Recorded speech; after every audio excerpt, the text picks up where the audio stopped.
wind in the high canyons of Wyoming had a voice. It did not whisper. It scoured. It was a lonely sound, the sound of isolation, and it was the only companion Maeve Harper knew.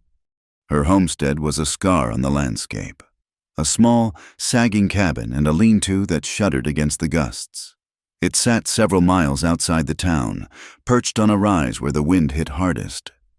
Maeve worked with her back to it, her shoulders hitched against the cold, trying to reset a fence post in the hard, unforgiving ground. The wood was brittle. The rope she used for lashing was frayed. Everything she owned was worn thin, just like her. A wagon train, heavy with freight, rattled on the distant town road below. The driver, a man named Jedediah, saw her. Maeve did not look up, but she felt the gaze. She felt the sudden crack of his whip, urging his mule team to move faster, to get past the stretch of land shadowed by her presence. He spat into the dust, a quick, sharp gesture to ward off ill luck. Maeve's hands tightened on the post. She did not flinch. She had not wept in 2 years. Tears were a luxury, a softness she had hammered out of herself. The people of the town, when they spoke of her at all, called her the cursed widow. Children were warned not to look at her, as if a glance could blight their souls. Just last week, little Sarah Gable, chasing a tumbleweed, had strayed too near the path to Maeve's land. Her mother had snatched her back, her voice a terrified hiss that carried on the wind. "Don't you look at her, child. She'll put the shadow on you." Maeve had stood perfectly still, a length of firewood in her arms, until they were gone. Then she had gone inside and bolted the door. The rumors were as constant as the wind. 2 years ago, her husband, Thomas Harper, had died.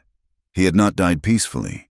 He had died screaming, a sound so unnatural it had carried clear to the Abernathy ranch a mile down the valley. Mr. Abernathy claimed he'd heard it, a sound like a soul caught in a coyote trap, followed by a sudden, terrible silence. When the sheriff and the preacher had ridden out the next morning, they found Maeve sitting on her porch, wrapped in a blanket, staring at the sunrise. Thomas was inside, cold in their bed, his face a mask of frozen terror. There were no marks on him, no poison found, no weapon, but Thomas had been a strong man, if a mean one, in the prime of his life. Men like that did not just die screaming. The preacher, Reverend Blackwood, had spoken of unnatural ends, of dark bargains struck in the lonely places of the earth. The town, needing a reason for the inexplicable, had seized upon it. She had hexed him. She had called something dark to their valley. No one had proven anything. No one had to. Fear was a stronger lock than any jail cell, and it had kept Maeve utterly alone. Her life was a rhythm of silent, desperate survival. She rose before the sun, her breath fogging in the cabin's chill. She checked her snare line, retrieving the stiff, frozen bodies of rabbits or squirrels. She felt no pity, only a dull gratitude for the meat. She tended her small garden, fenced off with scavenged wood, fighting the wind and the poor soil for every bitter root and withered potato. She spent the cold afternoons digging for sago lily bulbs, her fingers raw and bleeding inside her thin gloves. Once every 2 months, she had a visitor, Silas Croft, a traveling trader whose desire for coin outweighed his superstition, was the only person who willingly rode onto her land. He was a pragmatic, sharp-eyed man. Maeve sold him her hand-stitched cloth. Her stitching was fine, tight, and perfect. The one skill she retained from a life before Thomas, before the canyon. He arrived late one afternoon, his wagon clattering. Maeve met him on the porch, her face impassive. "Mrs. Harper," he nodded, tipping his hat. "Mr. Croft." She traded him 3 well-made shirts and 2 yards of mending. He examined the stitching, holding it up to the weak light. "Good work, as always," he said. He hauled a sack of flour from his wagon, followed by a smaller sack of salt and a brick of lard. "This is fair." "I need kerosene," Maeve said, her voice rough from disuse. Silas sighed. rubbing the back of his neck. "Kerosene's dear. Maeve, the price is up 20% since last run." "I have the cloth." "Aye, you do." He looked at her, his gaze unsettlingly direct. He was the only one who met her eye. "Town's getting meaner. Patterson at the Mercantile mentioned the sheriff was asking about your land title again. Said Thomas Harper's cousin from back east has been writing letters." Maeve's stomach tightened. "The land is mine. It was bought clear." "Just be watchful," Silas said. He fetched the small can of kerosene. "This is the last of my supply until Cheyenne." She took it without thanking him. Thanks were part of a language she no longer spoke. He left, and the silence that settled back over the homestead was heavier this time. The land was all she had. If they took that, the wind would scour her away completely. A week later, Elias Boone arrived in town. He did not ride in. He walked, leading a tall, tired-looking bay horse that carried his bedroll and a heavy canvas sack of tools. Elias was a big man, broad in the shoulder and quiet in his movements. His knuckles were scarred, the skin pulled tight over the bone, and he had the kind of eyes that looked at the high canyon walls not with awe, but as if measuring them for defensible space. He was a blacksmith, displaced by the end of the Dakota Wars, where he had seen and done things that left a permanent shadow in his gaze. He was looking for a place where the hammering of iron could drown out the noise in his head. The town, they called it Redemption Creek, had a forge that had been cold for 6 months, ever since the last smithy had died of drink. Mayor Davies and the town council hired him on the spot. They needed horses shod, wagons mended, and plows fixed for the spring. They didn't ask about the old scars on his face or the weariness he carried like a second coat. His hands were capable, and that was enough. Elias set to work, cleaning out the forge. It was a filthy, neglected place, filled with rust and rat droppings. He spent 2 days just clearing the space, organizing the tools, and patching the bellows. He worked with a steady, relentless rhythm, finding a grim comfort in the physical labor. He slept on a cot in the back room of the forge. At night, he went to the Rusty Spurs saloon for a single beer and a plate of beans. He sat alone, listening, and he heard the whispers.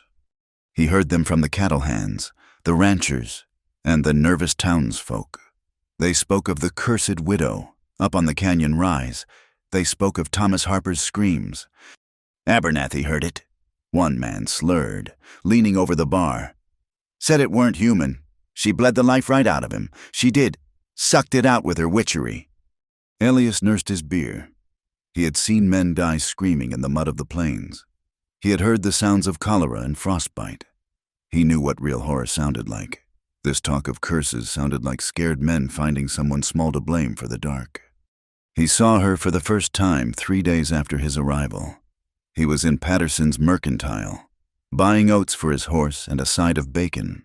The store was warm, smelling of coffee beans, cured tobacco, and oiled wood. The door opened, letting in a swirl of cold air.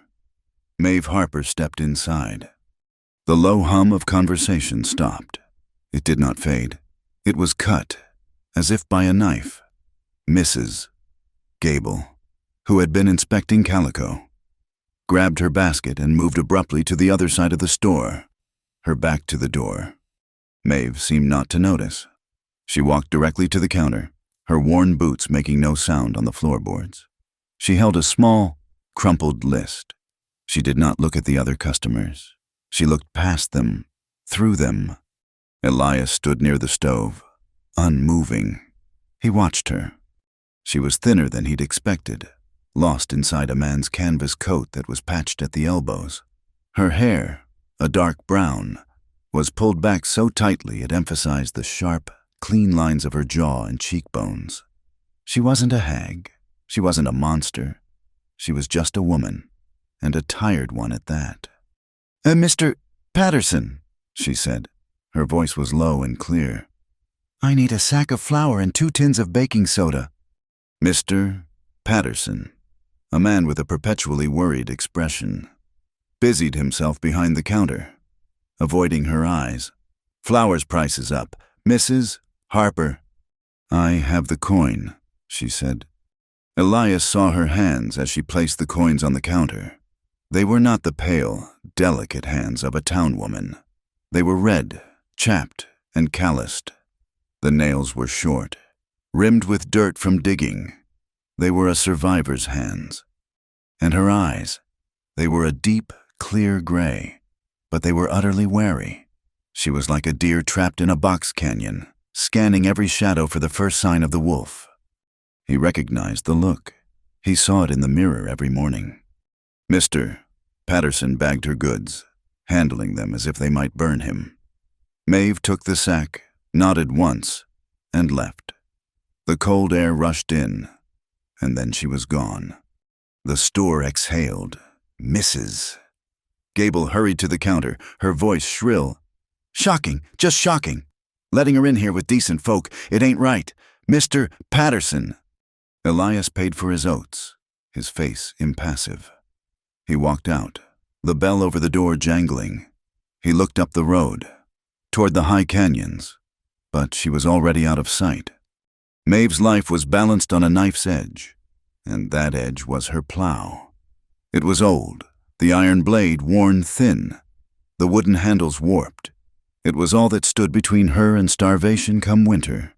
She was trying to break a new patch of ground near the creek bed, hoping the soil would be softer, richer. She put her full weight on the handles, driving the blade into the rocky earth. The wind tore at her bonnet, whipping strands of hair across her face. She tasted dust and her own sweat. The blade struck a large, buried rock. There was a sharp, sickening crack that vibrated up her arms. The plow shuddered and went loose. Maeve stopped, her heart seizing. She knelt in the dirt. The blade had sheared clean off, a jagged break in the brittle iron. She stared at it. This was not an inconvenience. This was ruin. Without the plow, she could not plant. If she could not plant, she could not harvest. If she could not harvest, she would not survive the winter. She could not afford a new one. She could barely afford flour. A cold, sharp despair, more cutting than the wind, settled over her. She could not fix this. She sat in the dirt for a long time as the sun dipped lower, the shadows of the canyon stretching long and cold. She had one choice. She had to go to town. She had to beg the new blacksmith. It was a humiliation she could barely stomach. She wrapped the heavy, broken blade in a piece of burlap, tied it with rope, and began the long walk. She could not carry it. It was too heavy and awkward. She had to drag it. The iron scraped and bounced over the rocky path, a miserable sound that echoed her own defeat. By the time she reached the outskirts of Redemption Creek, it was late afternoon. Her hands were raw from the rope. Her shoulders ached. The town saw her coming. Men drinking on the porch of the saloon stopped talking. One of them, a ranch hand named Pete, laughed. "Look at the witch, pulling her own burden. Maybe her demons got tired." "Shut up, Pete," another mumbled, looking nervous. Women crossing the street saw her and pulled their skirts aside, crossing to the other boardwalk as if her shadow on the dust could taint them. They whispered behind their hands, their eyes a mixture of fear and contempt. Maeve kept her head down. She focused on the splintered wood of the boardwalk in front of her. Each step was an agony of pride. She would not look at them. She would not give them the satisfaction of her tears. She reached the forge. A new sound filled the street, the clean, rhythmic ring of a hammer on an anvil. It was a strong, steady sound. She stopped at the wide, open doorway. The forge was dark inside, lit by the hellish orange glow of the fire. A man stood silhouetted against it. He was broad, his shirt sleeves rolled up, his arms slick with sweat. He was working a piece of glowing iron, his movements economical and powerful. He stopped hammering. The sudden silence was heavy. He turned, wiping his face with a rag. It was the man from the mercantile. He looked at her, then at the burlap-wrapped shape at her feet. "It's my plow blade," Maeve said, her voice sounding small. Elias Boone stepped out of the shadows, his eyes adjusting to the fading light. He nodded at the blade. Broke clean. He walked over and crouched, pulling the burlap away. He studied the break, running a calloused thumb over the jagged metal.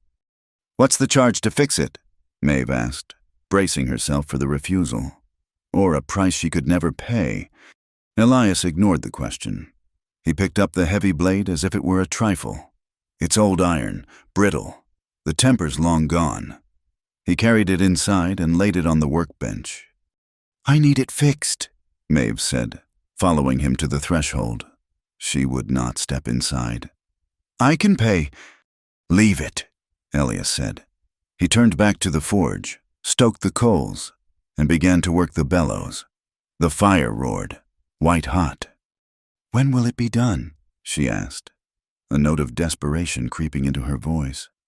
"When it's done," he replied, not looking at her. Maeve stood at the edge of the doorway, trapped. She could not leave her only tool. She could not go home. So she waited. She watched him work. He was not like the other men in town. He did not sneer. He did not whisper. He did not look at her with fear or pity. He simply worked. He heated the blade until it glowed. He took it to the anvil, and the ringing of the hammer began again. He worked with a focused, angry grace, sparks flying from the iron, illuminating his face. He was sweating, breathing hard, lost in the labor. He was proficient. He was not just patching it, he was reforging the edge, hammering strength back into the weary metal. The sun set. The street grew dark. The air turned sharp and cold. Maeve shivered, pulling her thin coat tighter. She had been standing there for nearly 2 hours. Finally, he stopped. He examined the blade, then plunged it into the quenching barrel. A violent hiss of steam erupted, and the forge was plunged into near darkness, lit only by the dying coals. He brought the blade over.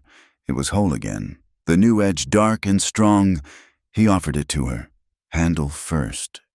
Maeve reached for it, her hands trembling slightly from cold and relief. "What do I owe you?" "Nothing," Elias said. His voice was a low rumble. "The forge needed warming up." "No," Maeve said immediately. She did not take kindness.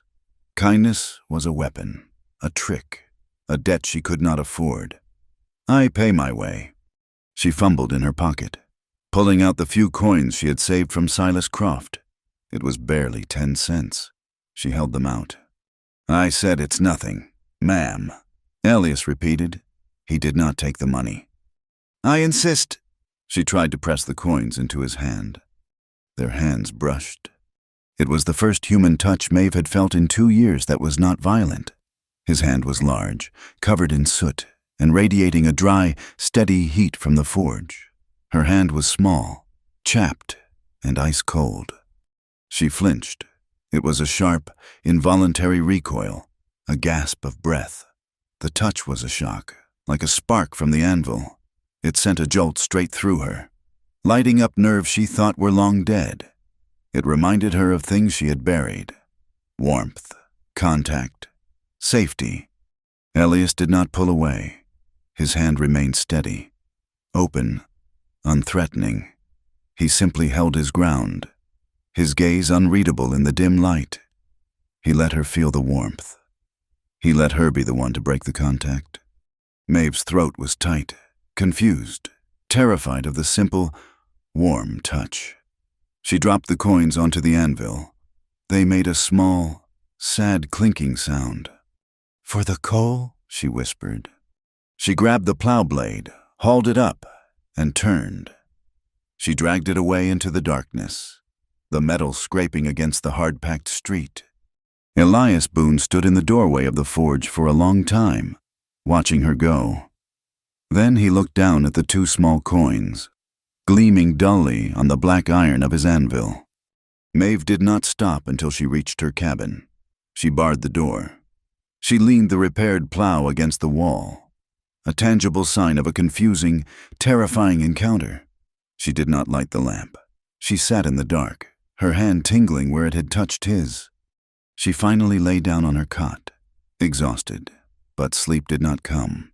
The wind howled, rattling the cabin. It sounded like a scream.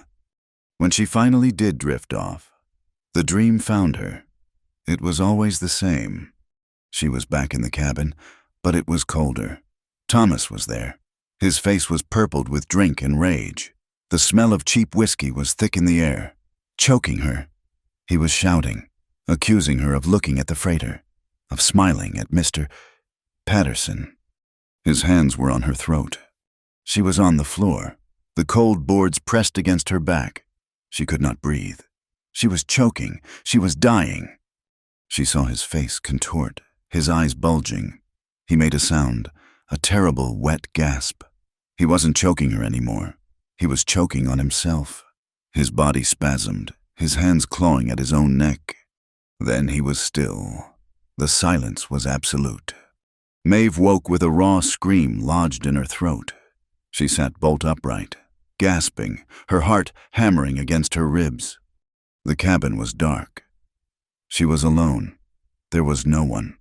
There was only the sound of the wind, and the cold, and the terrifying, echoing memory of a man's touch that had felt warm. He came the next morning. Maeve was splitting firewood, using a wedge and a heavy mallet. The repaired plow blade was leaning against the cabin wall, a dark, silent testament to the previous night's confusing encounter. She had not used it yet. She was almost afraid to. She heard the sound of a horse, a steady, unhurried walk. Her heart leapt into her throat. She gripped the handle of the mallet, her knuckles white. No one came here. Not unless it was Silas Croft, and he was not due for a month. Elias Boone emerged from the pine scrub, leading his bay horse. He was not dressed for the forge. He wore a clean, patched shirt and a heavy canvas coat. He stopped at the edge of her cleared land, a respectful distance away, not presuming to cross onto her property. Maeve stood frozen, the mallet held low at her side. "Ma'am," he called. His voice was quiet, but it carried in the clear, cold air. She said nothing. She just watched him, her eyes as sharp and wary as a hawk's. He held up his hand. In his palm were two small, dark coins. Her coins. "You left these," he said. "I told you there was no charge." He had ridden all this way, 3 miles up the canyon, for 10 cents. Maeve did not lower the mallet. "I pay my way." "You did," he said, nodding. "You paid by waiting. The work was for my own benefit." He paused, looking at the wood she was splitting, then at the meager pile beside her. "I was coming to check the blade, make sure the weld held in the cold." It was a flimsy excuse, and they both knew it. The weld was clearly his own, strong and sure. He dismounted slowly, keeping his movements predictable. He tied the bay's reins to a low-hanging branch. He still did not approach, but stayed near his horse, his hands visible. He was not a threat, his posture said. He was just a man, present. "I won't stay," he said, "but I ask you to take these back." He walked not toward her, but toward the porch. He placed the 2 coins on the rough-hewn railing, near the steps. Then he turned, walked back to his horse, and gathered the reins. The silence stretched.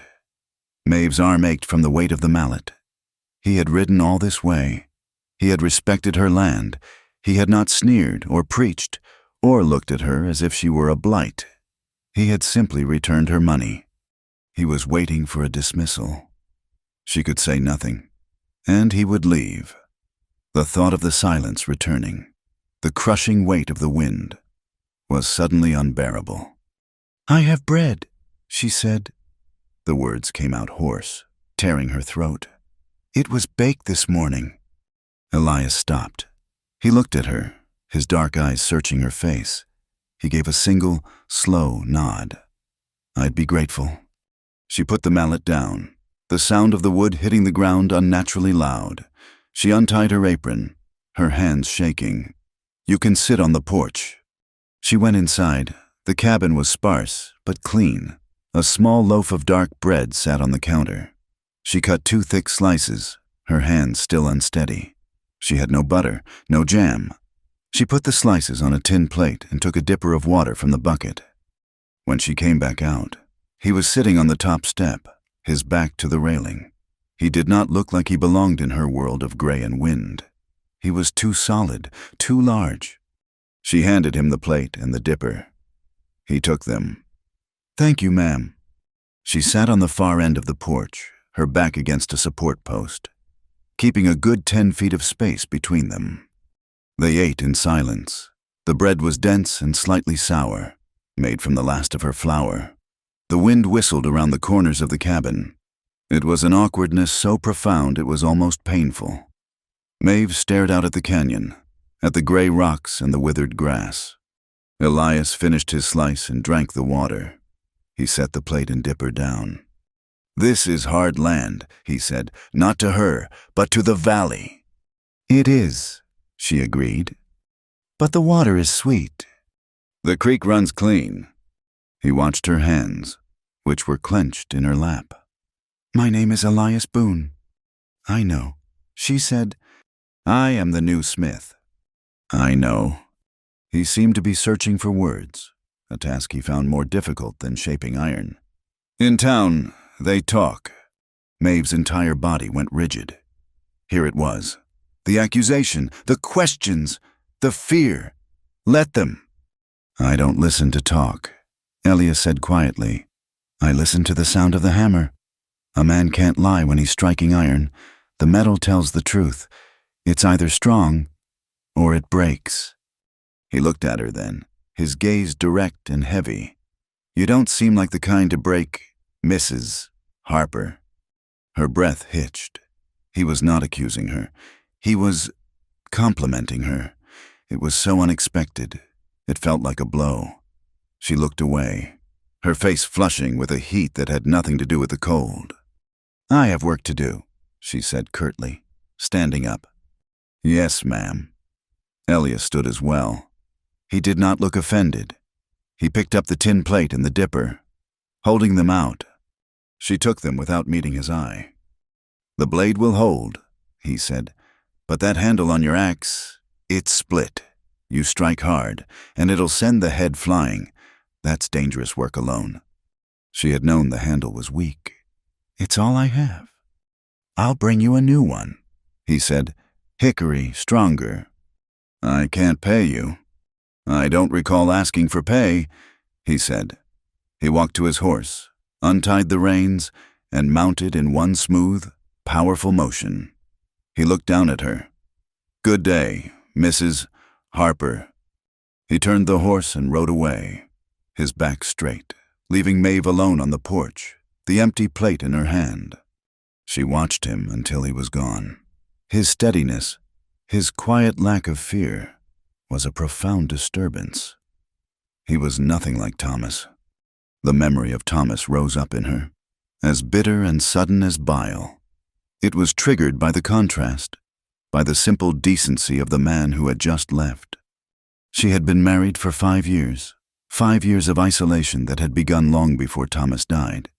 He was a jealous man, a drunk, and mean in his bones. He had brought her to this high, lonely place not for the land, but because the town, with its other men, had made his possessive nature boil. He saw her as a thing, his thing. If she spoke to Mr. Patterson at the Mercantile, she was whoring. If she nodded to the preacher, she was tempting him. He beat her for smiling, and he beat her for not smiling. The night he died had been the worst. A winter storm had raged, just like the wind outside her cabin now. He had been in town, drinking for 2 days, and had come home in a fury. He had lost $50 in a card game, and he had decided it was her fault. He found a small whittled bird on the windowsill, a trinket she had carved to pass the time. He grabbed it. "Who gave you this?" he had roared, his face purple, the smell of whiskey rolling off him. I made it. Thomas, it's just a piece of wood." "You lie!" he screamed. "Who's been here? Who's been sniffing around my property?"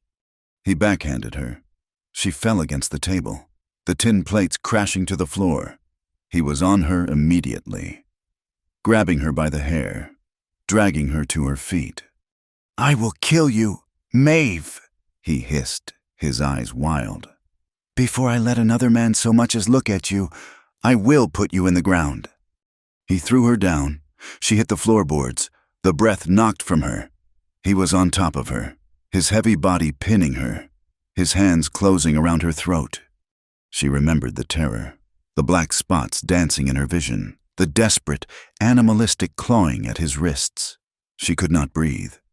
And then it had stopped. His grip did not loosen, but his body changed. A terrible, choked sound tore from his throat. His eyes, fixed on her, bulged. His face, already purple with rage, turned a deeper, darker shade.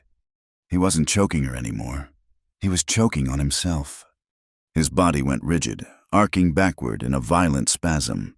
He fell off her, landing hard on his back. He began to convulse. His limbs jerked, his boots hammering a frantic rhythm on the floor. A thick, white foam gathered at his lips. Maeve had scrambled backward, crab-walking until her back hit the cold cabin wall. She huddled there, her throat raw, watching him. She did not move to help. She did not scream. She watched the man who had promised to kill her be killed by his own body. She watched the violent seizure run its course.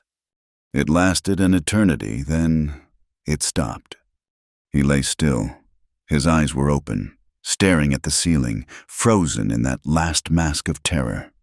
The only sound in the cabin was the howling wind and Maeve's own ragged, sobbing breaths. She stayed against that wall until dawn.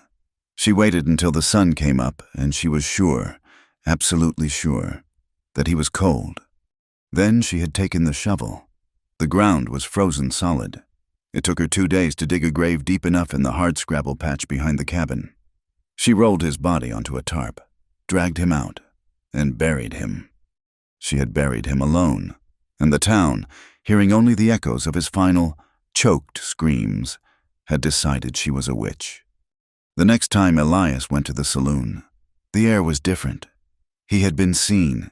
He had ridden to the cursed widow's land. He ordered his beer. Pete, the ranch hand, slid onto the stool next to him. "Buy you another smithy?"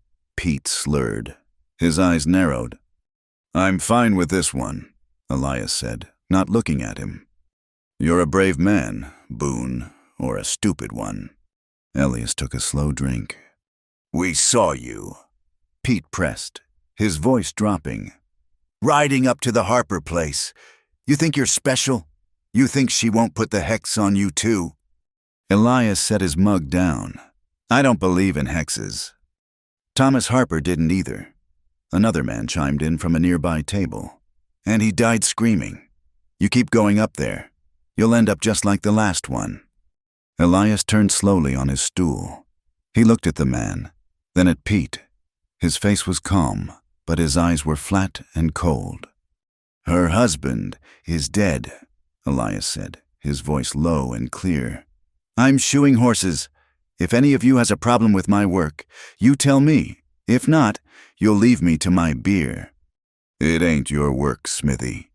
Pete spat. "It's your company. You're bringing her taint down into the town." Elias looked at his own scarred knuckles.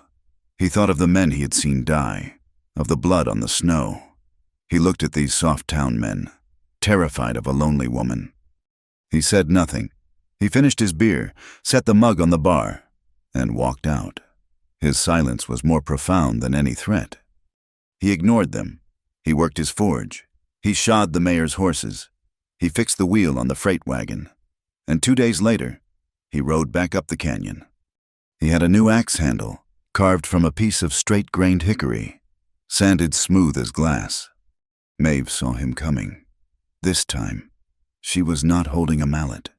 She was waiting on the porch. She took the handle from him. "It's good work." "It's strong," he said. This time, she had a pot of thin rabbit stew on the fire. She offered him a bowl. They sat on the porch again, the silence between them less awkward, more companionable. He asked her about the land, about the best places to find water. She told him about the creek. about the way the snow drifted in the high passes. He spoke of the iron, of the way different woods burned in the forge. They spoke of anything but themselves. He continued to visit, once a week, then twice. He brought her a sack of oats for the mule she kept. He repaired the latch on her small barn. He did not ask for payment. She paid him in stew, in bread, in the quiet company. The town watched, and the town's resentment grew, hardening like cold iron. The storm came in late October. It was not a normal storm. It was a high plains monster, a collision of Arctic air and southern moisture. The sky turned a sickly, greenish yellow in the afternoon. The air became still, the wind dying completely, creating a heavy, oppressive silence that was worse than its usual howl. Elias had been checking a trap line he'd set, a new habit, and he was planning to swing by Maeve's homestead on his way back to town. He had a small sack of coffee beans for her. He saw the sky and urged his horse into a trot. He arrived at her cabin just as the first massive, cold drops of rain began to fall. Maeve was outside, desperately trying to secure a loose piece of roofing on her lean-to. "Maeve!" he shouted. The wind had returned, not as a gust, but as a solid wall of force. She looked down, her hair ripped from its bun, plastered across her face. "Get inside!" he yelled. "It's not safe!" A jagged fork of lightning split the sky, striking the ridge opposite them. The crack of thunder was instantaneous, a deafening explosion that made the ground shake. Elias leaped from his horse, grabbing the sack of coffee and his rifle. He ran to the lean-to, grabbed Maeve by the arm. "The roof!" she protested, screaming over the wind. "Leave it! It's not worth your life!" He pulled her toward the cabin. The rain turned to hail, stones of ice as large as marbles, stinging their skin. They tumbled inside the cabin, Elias slamming the heavy wooden door shut and dropping the bar. The cabin was plunged into a roaring darkness, lit only by the frantic, pulsing flashes of lightning through the single small window. The wind shrieked, a sound of pure, murderous rage. The hail hammered the roof like 1,000 fists. Maeve was breathing hard, her back against the door, water streaming from her. Elias stood in the center of the small room, his hat in his hand, his coat soaked. The cabin was tiny. They were trapped. "Well," Elias said, his voice strangely calm in the chaos. "I brought coffee." Maeve looked at him, and a small, hysterical bubble of laughter escaped her. She clapped a hand over her mouth, shocked at the sound. The storm did not pass. It settled in, a siege of wind and ice that would last the night. They lit the lamp, but the flickering light only made the shadows dance more wildly. They lit the fire in the hearth, the only source of real warmth. They sat, Maeve on her small stool, Elias on the floor, his back against the wall. The hours passed. The storm outside was a roaring, deafening world that made the small, warm cabin feel like the only solid place on earth. The silence inside, once the storm's noise became a backdrop, grew thick. "My father," Maeve said, her voice quiet, "taught me to survive. He was a trapper up in the high country. He taught me which roots won't kill you, how to read the clouds, how to set a snare that a coyote can't smell." Elias watched her, the firelight catching the gray of her eyes. "He died when I was 16, froze to death checking his line. I survived that winter alone. I thought that was the hardest thing I would ever do. I thought I knew what being alone was." She looked at the fire. "I was wrong. Being alone when you're a child is just a fact. Being alone when you're a woman, in this town, it's a punishment." Elias nodded, understanding the things she wasn't saying. He looked at his own hands. "I had 2 brothers, he said, his voice a low rumble. "Silas and Jonah, younger than me. I was supposed to be the one who looked after them." He paused, the memory settling on him. "We signed up together. The war, we thought it was an adventure. We were idiots. There was no adventure, just cold and mud and noise." He turned a small piece of kindling over in his hands. We were on patrol. Dakota territory. Snow. Deep snow. We got separated in a blizzard. I was supposed to be watching the flank. Silas and Jonah. They were supposed to wait for my signal. He stared into the flames. I got turned around. Took me an hour to find the creek again. By the time I found them, an ambush. They never even fired a shot. His voice broke, just slightly. They died together, and I was half a mile away, lost in the snow. My whole life, I was the strong one, the one who protected them. And the one time they needed me, I was lost. I survived. I don't know why, but I carry the guilt of it. It's heavier than any anvil. He had never told anyone that, not the whole truth of it. Maeve looked at him. She saw the pain in him, a shape she recognized. It was the same as her own, just carved by a different knife. He was a survivor, too, and he was guilty of it. The air in the cabin was thick, charged with their shared confessions, with the heat from the fire, with the primal roar of the storm.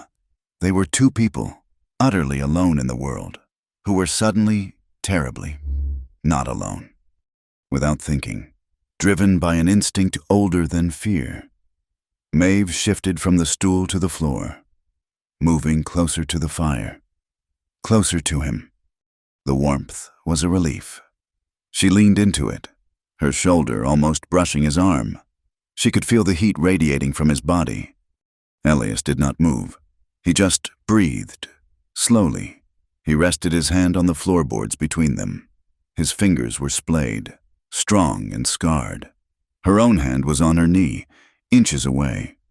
He did not reach for her. He did not move. His hand just lay there, an offering, a presence. Maeve looked at his hand. She saw the scarred knuckles, the soot ingrained in the skin. She remembered the feeling of that hand, the warmth, the jolt. She wanted to touch it. The longing was so fierce, so sudden. It terrified her. It was a hunger for contact, for safety, for the simple, anchoring presence of another human being. It was a betrayal of the cold, hard shell she had built to survive. She pulled back. She didn't just move her hand. She recoiled, scrambling back a foot, her breath catching in a small, panicked gasp. She was confused, ashamed of her own desperate longing. Elias did not flinch. He watched her, his expression softening. He understood the fear. He had seen it in unbroken horses. He drew his hand back, placing it on his own knee. He gave her the space she had taken. "The storm is loud," he said, his voice gentle, breaking the tension. "I can go to the lean-to. I'll be fine." Maeve looked at the door. She heard the wind trying to tear it from its hinges. She heard the ice. To send him out in, that would be murder. He was offering to leave, to go into the cold, to protect her from his presence. She looked back at him. He was not Thomas. He was not a threat. He was a man who understood guilt, a man who saw her, a man who would face a blizzard just to give her peace. She could not bear the cold to return. Not now. "Don't," she whispered. The word was small, but it filled the entire cabin. Elias held her gaze. He gave a single, slow nod. He would not press, he would not move. He would just stay. The storm broke at dawn, leaving the world scoured and unnaturally quiet. Elias had not slept. He had stayed on his bedroll by the fire, listening to the wind die and to the soft, steady breathing of Maeve on her cot. It was the first time in years he had felt posted, like a sentry guarding something that mattered. He left before the sun was fully up, walking his horse through the new mud. He did not look back, but he felt her watching from the window. The town knew. It was not a thing that needed to be spoken. It was in the air. Elias Boone, the new smith, had spent the night at the cursed widow's cabin. He felt the shift at the forge. Men who had been friendly, or at least neutral, now walked on the other side of the street. Mr. Abernathy, who had a wagon wheel needing repair. collected his wagon and hauled it, bumping and scraping, to his ranch. He would rather let it fall apart than have Elias touch it. The first to speak were the church women. They arrived as a delegation of 3, led by Mrs. Blackwood, the preacher's wife. She was a tall, thin woman with a face that looked perpetually starved of joy. She was flanked by Mrs. Gable and Mrs. Patterson. They stood in the wide doorway of the forge, their black bonnets silhouetted against the bright, cold morning. Elias was cleaning the forge, stacking cooled iron, the fire unlit. He had no work. "Mr. Boone, Mrs." Blackwood said. Her voice was like thin ice. Elias turned, wiping his hands on a rag. "Ladies, we are here as a committee of concerned citizens," she announced. "It has come to our attention that you are associating with the woman Harper." "I am," Elias said. Mrs. Gable, smaller and more nervous, twisted her gloves. "But Mr. Boone, she is unwell. She is a blight on this town. She is a woman living alone, minding her own business," Elias said. His voice was flat, offering them no purchase. "She is not just a woman, Mrs." Blackwood snapped, her composure cracking. "She is a vessel of darkness. Her husband died screaming, 'Sir, she is a witch, and the town knows it. Now she has put her spell on you. You are consorting with evil. You are endangering your own soul, and the soul of this town." Elias looked at the 3 of them. He saw fear. He saw the mean, pinched look of people who needed someone to blame for the wind, the bad crops, and their own small lives. "Mrs. Blackwood," he said, his voice dangerously quiet. "I spent my life in the company of men who kill. I know what evil looks like. It does not look like Mrs. Harper. It looks a fair bit like a group of people threatening a woman who has no one to defend her." "Mrs." Gable gasped. "Mrs." Patterson took a step back. "Mrs." Blackwood's face turned white with rage. "You have been warned. You will be cast out with her. This town will not tolerate such sin." They turned, a rustle of black skirts, and were gone. The true breaking point came 2 nights later. Elias had been living on the jerky and hardtack in his saddlebags. He had not lit the forge fire in 48 hours. He was hungry. He went to the Rusty Spur, not for company, but for a plate of beans. The saloon went quiet when he entered. The men at the card table stopped their game. The bartender, a man named Silas, who was usually quick with a word, suddenly found the bar in front of him needed vigorous wiping. Elias sat at the far end, away from the others. "Beans," he said to the bartender, "and a beer." Silas drew the beer, set it down, and collected the coin without meeting his eye. Elias ate. He could feel the stares. He kept his eyes on his plate. A stool scraped. Pete, the ranch hand, the same one who had mocked Maeve on the street, approached. He smelled of sweat and cheap whiskey. "Well, look here," Pete said, his voice loud in the quiet room. "It's the witch's pet. Come down from the spooky cabin for a bite." Elias did not look up. He took another spoonful of beans. "What's it like, Smithy?" Pete leaned in, close enough for Elias to smell the rot on his breath. "She give you a taste of that hellfire? How's she taste, like brimstone?" Elias set his spoon down very slowly. "Leave it, Pete." "Leave it?" Pete laughed, a high, barking sound. He looked around for support. "He tells me to leave it. She's got you wrapped tight, ain't she? You're her creature now. You'll be dead by winter. She killed Harper, screaming. He died, and now she's got her claws in you." Elias looked at his own hands, resting on the bar, the scarred knuckles. He thought of the war, of the violence he had left behind, the violence he hated because it came so easily to him. "I'm telling you," Pete slurred, poking Elias in the shoulder. "She's a poison. She's a witch, and she ought to burn." That was the line. Elias did not think. He did not plan. He simply reacted. He was not a smith in that moment. He was a soldier, defending a perimeter. He stood up from the stool, turned, and struck the man. It was not a brawl. It was a single, clean, powerful punch that connected with Pete's jaw. The sound was a dull, sickening crack. Pete's eyes rolled back, and he fell like a sack of grain, crashing into a table and skidding to the floor. The saloon was utterly silent. No one moved. Pete was unconscious, a trickle of blood running from his mouth. Elias looked at his own fist. It was already swelling. He pulled $1 from his pocket and threw it on the bar.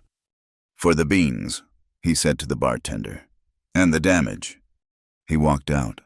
The night air was cold, but he was burning. He was a pariah. The punch had sealed it. He had chosen his side, publicly, violently. The next morning, Mayor Davies visited the forge. He was a practical man, a man who worried about cattle prices and railroad contracts. He looked tired. "Elias," he said, stopping a few feet from the cold anvil, "you're a fine smith. Best we've had in a decade, but you cannot strike a man for speaking his mind, even if he's a drunk." "He threatened her," Elias said. He was packing his tools into his canvas sack. "He threatened a witch," the mayor corrected gently. "That's how they see it. And you, by defending her, you've endorsed her. You've taken her side against the town." "There are no sides," Elias said. "There's just a woman, and a town full of cowards." "Be that as it may," the mayor sighed. "Business is gone. No one will bring you a horse to shoe. No one will have you mend a plow. The town council voted this morning. We're terminating your contract. You have 3 days to vacate the forge." Elias nodded. He had expected it. "I'll be gone by noon." He finished packing his tools, his bedroll, and the small sack of oats for his horse. He had his pay. What was left of it? He bought as much flour, salt, kerosene, and coffee as he could carry. He loaded his horse and began the walk up the canyon road. He did not look back. Maeve must have heard. The news had traveled faster than he had. She met him on the path, 100 yards from her cabin. She was breathless, her face pale with panic. "It's true?" she cried. "You hit Pete Abernathy? They're kicking you out?" Elias stopped. He nodded, his face grim. "No," she whispered. Her hands flew to her mouth. "Oh, Elias, no. What have you done?" "I did what was right." "Right?" She grabbed the front of his coat, her hands clutching the canvas. "You don't understand. They won't just cast you out. They'll ruin you. They'll follow you. They'll say you're cursed, too. You have to go back. You have to tell them I hexed you. Tell them I made you do it. I don't care. I'll say it's true. Just save yourself. Please, Elias, I am not worth this." He looked down at her. Her eyes were wild with a terror that was entirely for him. She, who had nothing, was willing to burn herself to the ground to protect him. He covered her hands with his own. His grip was firm, steadying her. "I'd rather lose the town than lose you," he said. Her breath hitched, and she stared at him. Her lips parted. "Lose what, Maeve?" he asked, his voice rough. "Their whispers? Their fear? I've been an outcast before. It's familiar land, but what's here, between us? This is new. This is the only thing I've found that's worth a damn." He looked past her, at the small, struggling homestead. "I'm not going back. My contract is done." "But where will you go?" "I'm here," he said simply. He hefted the sacks on his horse. "I brought supplies." He had made his choice. He was no longer a visitor. He moved into the lean-to. He did not ask to be in the cabin. He did not presume. He set up his bedroll on a pile of fresh straw, stacked his tools against the wall, and began to work. A new life started, a life of two. The intimacy that grew between them was not one of words. It was forged in shared labor. The barrier of fear, of superstition, was gone. They were two people against the world. He took the repaired plow, hitched her mule, and broke the hard, rocky soil she had fought alone. His strength was effortless, his rhythm steady. She followed behind him, dropping seeds into the furrows, her hands moving with a quick, practiced grace. He hunted, he brought back a young buck, and they worked together to dress it, smoking the meat in the smokehouse he had repaired. He split a mountain of firewood, the steady chunk of his axe a comforting, daily sound. She cooked, meals of rich venison stew and fresh bread. They worked side by side, wordlessly passing a hammer, a length of rope, a bucket of water. They rebuilt the fence, they secured the roof, they banked the cabin with the sod for the coming winter. In the mornings, he would rise before her and build the fire in her cabin, so it was warm when she woke. She would have coffee, hot and strong, waiting for him. They learned each other's rhythms. He learned the way she bit her lip when she was concentrating. She learned the way his eyes softened when he looked at the mountains at dusk. Laughter returned. It was quiet, stolen. One afternoon, her mule, a stubborn creature, simply lay down in the middle of a furrow. Elias, covered in mud, looked at the animal, then at Maeve. "He seems to have strong opinions," Elias said. Maeve, seeing the huge smith defeated by the small mule, covered her mouth, but a sound escaped. A bright, clear laugh. It was rusty, like a hinge that hadn't been used, but it was real. Elias smiled. It was not the grim set of his mouth she was used to, but a full, genuine smile that lit his eyes. He found himself loving that sound, that small noise of her returning to life. In the evenings, they would sit on the porch, the cold air sharp, and watch the sky turn purple. They spoke of small things, the hawk they saw, the way the creek was running, the feel of the coming snow. He never touched her. He gave her space. He was a guardian, a partner, but the air between them was pulled tight.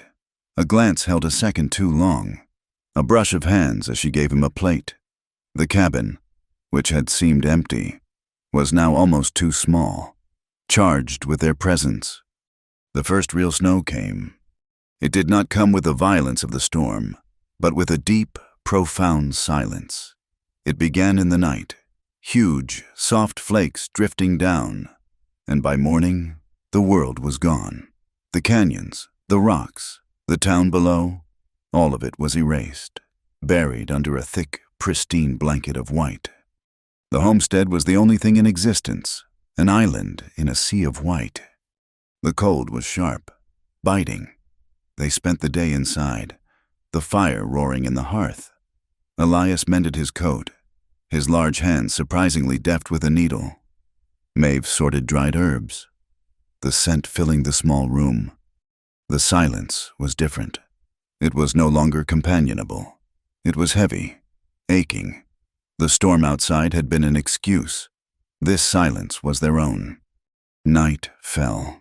The snow was still falling, a relentless, quiet whisper against the window.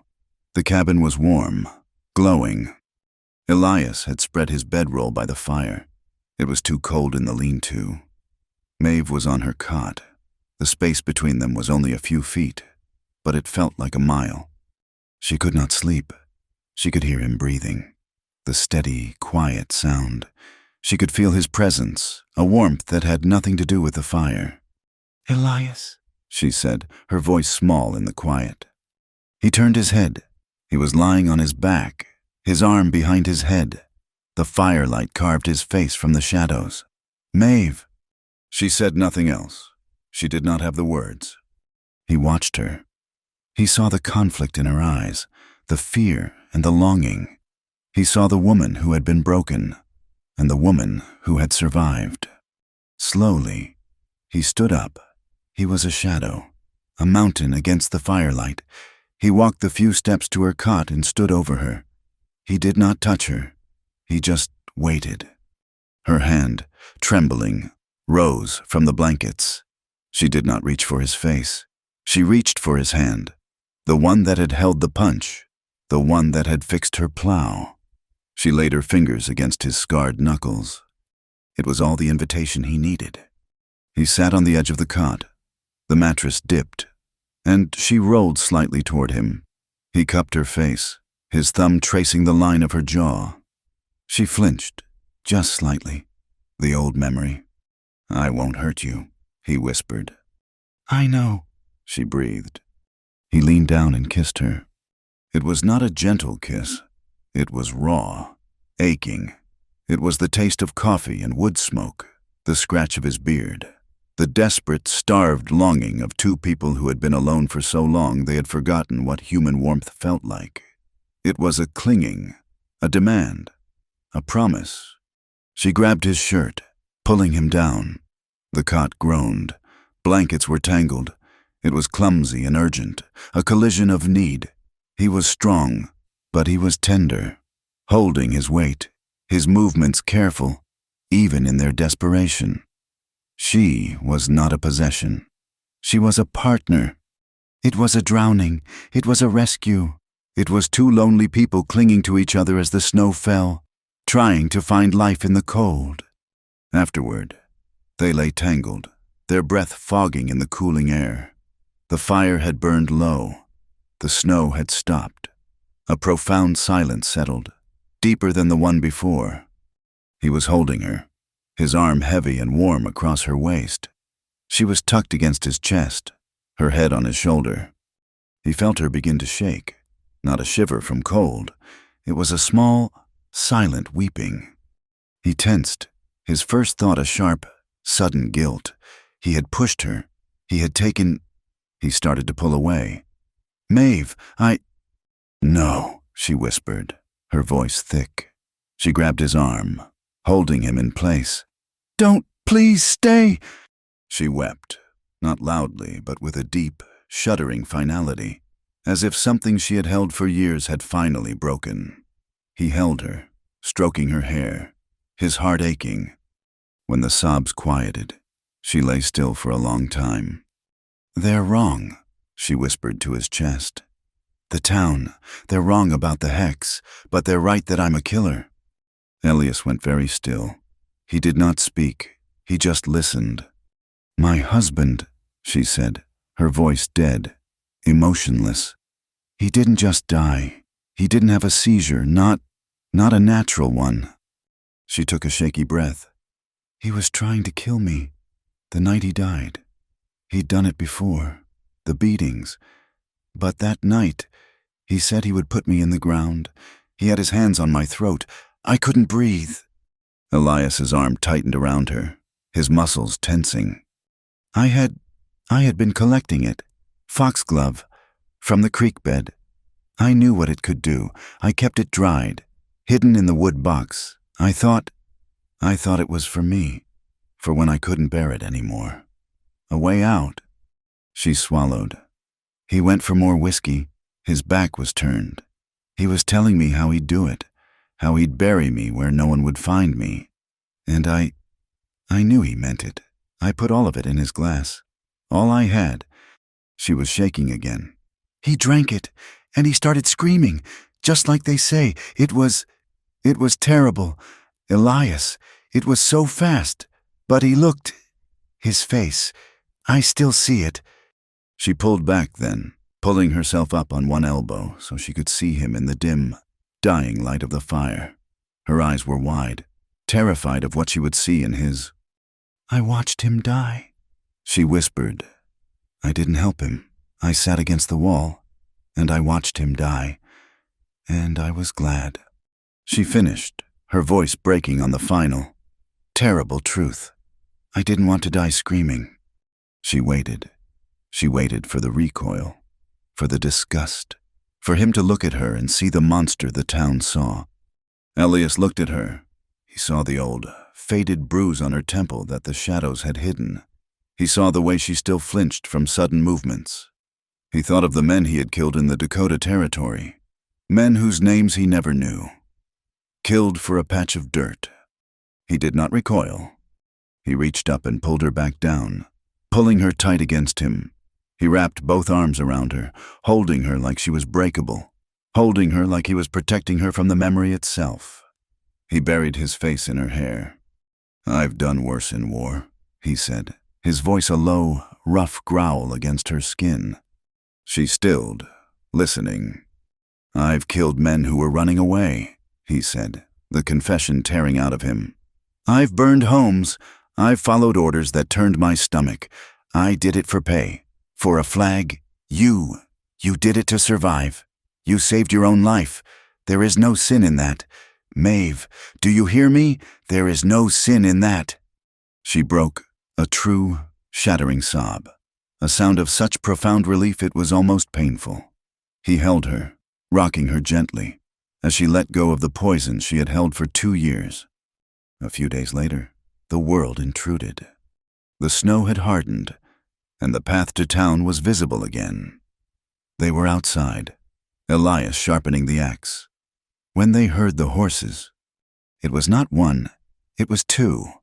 Elias set the axe down. Maeve came to his side.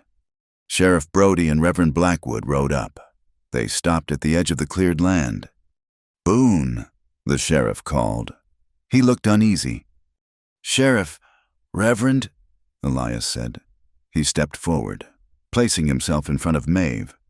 "This has gone far enough," Reverend Blackwood boomed, his face purple with cold and self-righteousness.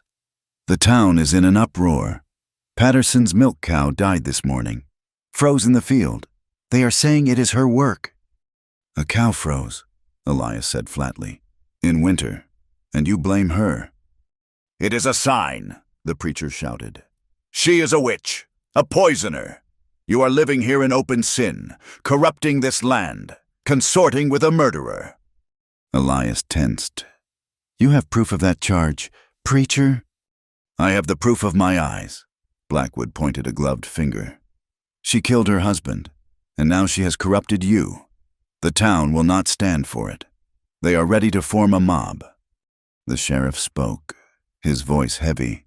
"Elias, I'm not here for the preacher's reasons, but he's right about the town. They're spooked. They're ready to do something stupid. I'm here to stop a hanging." "By doing what?" Maeve asked. She stepped out from behind Elias, her voice clear and cold. She was not the same woman who had dragged a plow blade to town. The sheriff looked torn. He looked at Maeve, at her clear eyes, at the solid, unmoving bulk of Elias Boone beside her. "Reverend Blackwood is demanding your arrest," the sheriff said, his voice low. "On suspicion of the murder of Thomas Harper." "Suspicion from 2 years ago?" Elias countered. "Or suspicion from a dead cow?" "It doesn't matter," the preacher cried. "She must be tried, and if she will not be tried, she will be exiled. We are here to demand it. The good people of this town demand it. Leave or be arrested." The sheriff looked at Elias. "He's not wrong. Son, I can't hold them back much longer. You have to make a choice." Elias looked at Maeve. She met his gaze. Her hand found his. They stood together, the preacher's righteous fury and the sheriff's hesitant law arrayed against them. The cold, white silence of the canyon their only witness. The tension was a line pulled taut, ready to snap. The sheriff and the preacher sat on their horses, 2 judges delivering a sentence that had already been decided. Elias's hand was a warm, solid weight over Maeve's. She drew strength from it, standing taller than she had in 2 years. "Sheriff," Elias said, his voice a low, level rumble that cut through the preacher's righteous wind. "You're talking about arrest, but your own deputy saw Amos Gable drunk and falling off his horse 2 weeks ago. You know that man's word is worth nothing. As for the cow, that's God's business, not hers." "It is the devil's business," Reverend Blackwood shouted, his horse stamping nervously. "And you are his acolyte. Sheriff, do your duty. Arrest this woman for the murder of her husband." Sheriff Brody looked trapped. He was a man who preferred paperwork to confrontation. He rubbed his thick mustache, his gaze shifting from the preacher's furious face to Elias's unmoving one. "I cannot arrest her on the word of a dead cow, Reverend," he said, his voice heavy with frustration. "There is no new evidence. There is no proof." "Then exile her. The town demands it. Cast her out. Let her take her curse into the wilderness." "And if I refuse?" Elias challenged. Then we will do it ourselves, Blackwood said, his voice dropping to a promise. I will not be responsible for the souls of this town, left to fester in the shadow of this poison. You have until Sunday, 3 days. If she is still here, the town will act, and I will be powerless to stop them, and the blood will be on your hands. Sheriff. He pulled his horse's head around, a violent, angry motion, and kicked its flanks, riding hard down the snowy path. Sheriff Brody lingered, his expression miserable. Elias, he means it. He's got them whipped into a frenzy. I'm one man. I can't stop a mob if he sicks them on you. So you'll let them? Maeve asked, her voice hollow. You'll let them come here? I'm telling you to leave, the sheriff said, not as a threat, but as a plea. I'm giving you a way out. Don't be here on Sunday, please. He turned and rode away, leaving a deep, crushing silence in his wake. Maeve's hand fell from Elias's. She stumbled back and sat hard on the porch step, the cold of the wood seeping through her skirt. She put her face in her hands. The fight she had found, the warmth she had clung to, all of it turned to ash. They won, she whispered. I am a curse. I've poisoned you, just like he said. Elias stood for a long time, watching the spot where the riders had disappeared. He was processing. He was a smith, used to solving problems by hitting them. He was a soldier, used to lines of attack. But this was smoke. How did you fight smoke? He turned and looked down at her. He crouched, his knees cracking in the cold, so he was level with her. He did not touch her. We leave, he said. She looked up, her eyes blurred. Leave? Go where? They'll hunt us. They'll send word. They will say murderer and witch, and we will never be clean. We go south, he said, his voice certain. To Colorado. It's a big territory. New towns, mining camps, places that don't know us, places that don't care about a preacher's ghost stories. We can find a new forge. We can start new. Start new? She repeated, the words tasting like a lie. She stood up, pacing the small porch, her movements sharp with a sudden, desperate anger. Elias, you don't know what you're giving up. You are a master smith. You have a name, a trade. You can go anywhere. But if you are with me, you will be the man who ran off with the killer. You will be the man under the spell. I will be this weight around your neck forever. I will not do that to you. And I will not leave you here to be torn apart by them, he countered, standing to face her. Then I will go alone. I will go tonight. I'll go where they can't find me. You won't survive a week, he said, his voice raw. Not with winter this hard, and I won't let you. You cannot stop me. Maeve. He gripped her arms, stopping her frantic pacing. He held her still, forcing her to meet his gaze. His eyes were dark, intense. All the quietness burned out of them. What am I giving up? A cold forge, a cot in a back room, a town that runs on fear. I've been giving things up my whole life. I gave up my brothers. I gave up my peace. I gave up my soul in the war. I have nothing left to give. His grip softened, his thumbs stroking the rough wool of her coat. You are the only thing I have found that is worth fighting for. You are the only thing I've found that feels like home. I am not giving that up. We go together. That is the only way this works. She stared at him, her chest aching. He meant it. He was a man who built things, who fixed what was broken. He was looking at her, and he saw a future, not a curse. She nodded, a single, sharp dip of her chin. The tears that came were hot, freezing instantly on her cheeks. Together? The decision was made. They had 3 days, but the town leaders did not. That night, in the saloon, the talk was not of waiting. Reverend Blackwood's sermon had given them moral justification. Amos Gable, his arm in a crude sling, was buying whiskey for any man who would listen. Sunday? He slurred, his face pale with pain and rage. Brody gives them until Sunday. By then the witch will have summoned a blizzard to cover her tracks. She'll call wolves down on our cattle. She broke my arm, that pet Smith of hers. He needs to hang. And she needs to burn. Fire is the only way, another man agreed, his eyes gleaming. Fire cleanses. They did not wait for Sunday. They did not wait for the law. They waited for the moon to go down. Maeve and Elias were asleep. They were in the cabin, in her cot, the only safe place left. They had spent the evening packing, sorting the meager supplies they could carry on one horse. They would have to leave the plow. They would leave the tools. They would take jerky, flour, his rifle, and blankets. Elias was pulled from a deep sleep by a sound that did not belong. The frantic, terrified braying of the mule. He was out of the cot in an instant, pulling on his trousers, his war instinct screaming. "What is it?" Maeve was sitting up, clutching the blanket. Smoke. He smelled it, acrid and sharp. He grabbed his rifle. He kicked the cabin door open. The night was lit orange. The lean-to and the small barn, the structure that held their winter hay, her mule, and his tools, was an inferno. Flames leaped high into the black sky, sparks raining down on the snow. 5 men were there. They had torches. One of them, Amos Gable, was splashing kerosene onto the cabin wall. "Burn it!" he screamed. "Burn them out!" "No!" Maeve shrieked from the doorway, a sound of pure terror. Elias did not shout. He did not warn. He raised his rifle and fired, not at a man, but into the air. The explosion was deafening. "Get off this land!" he roared.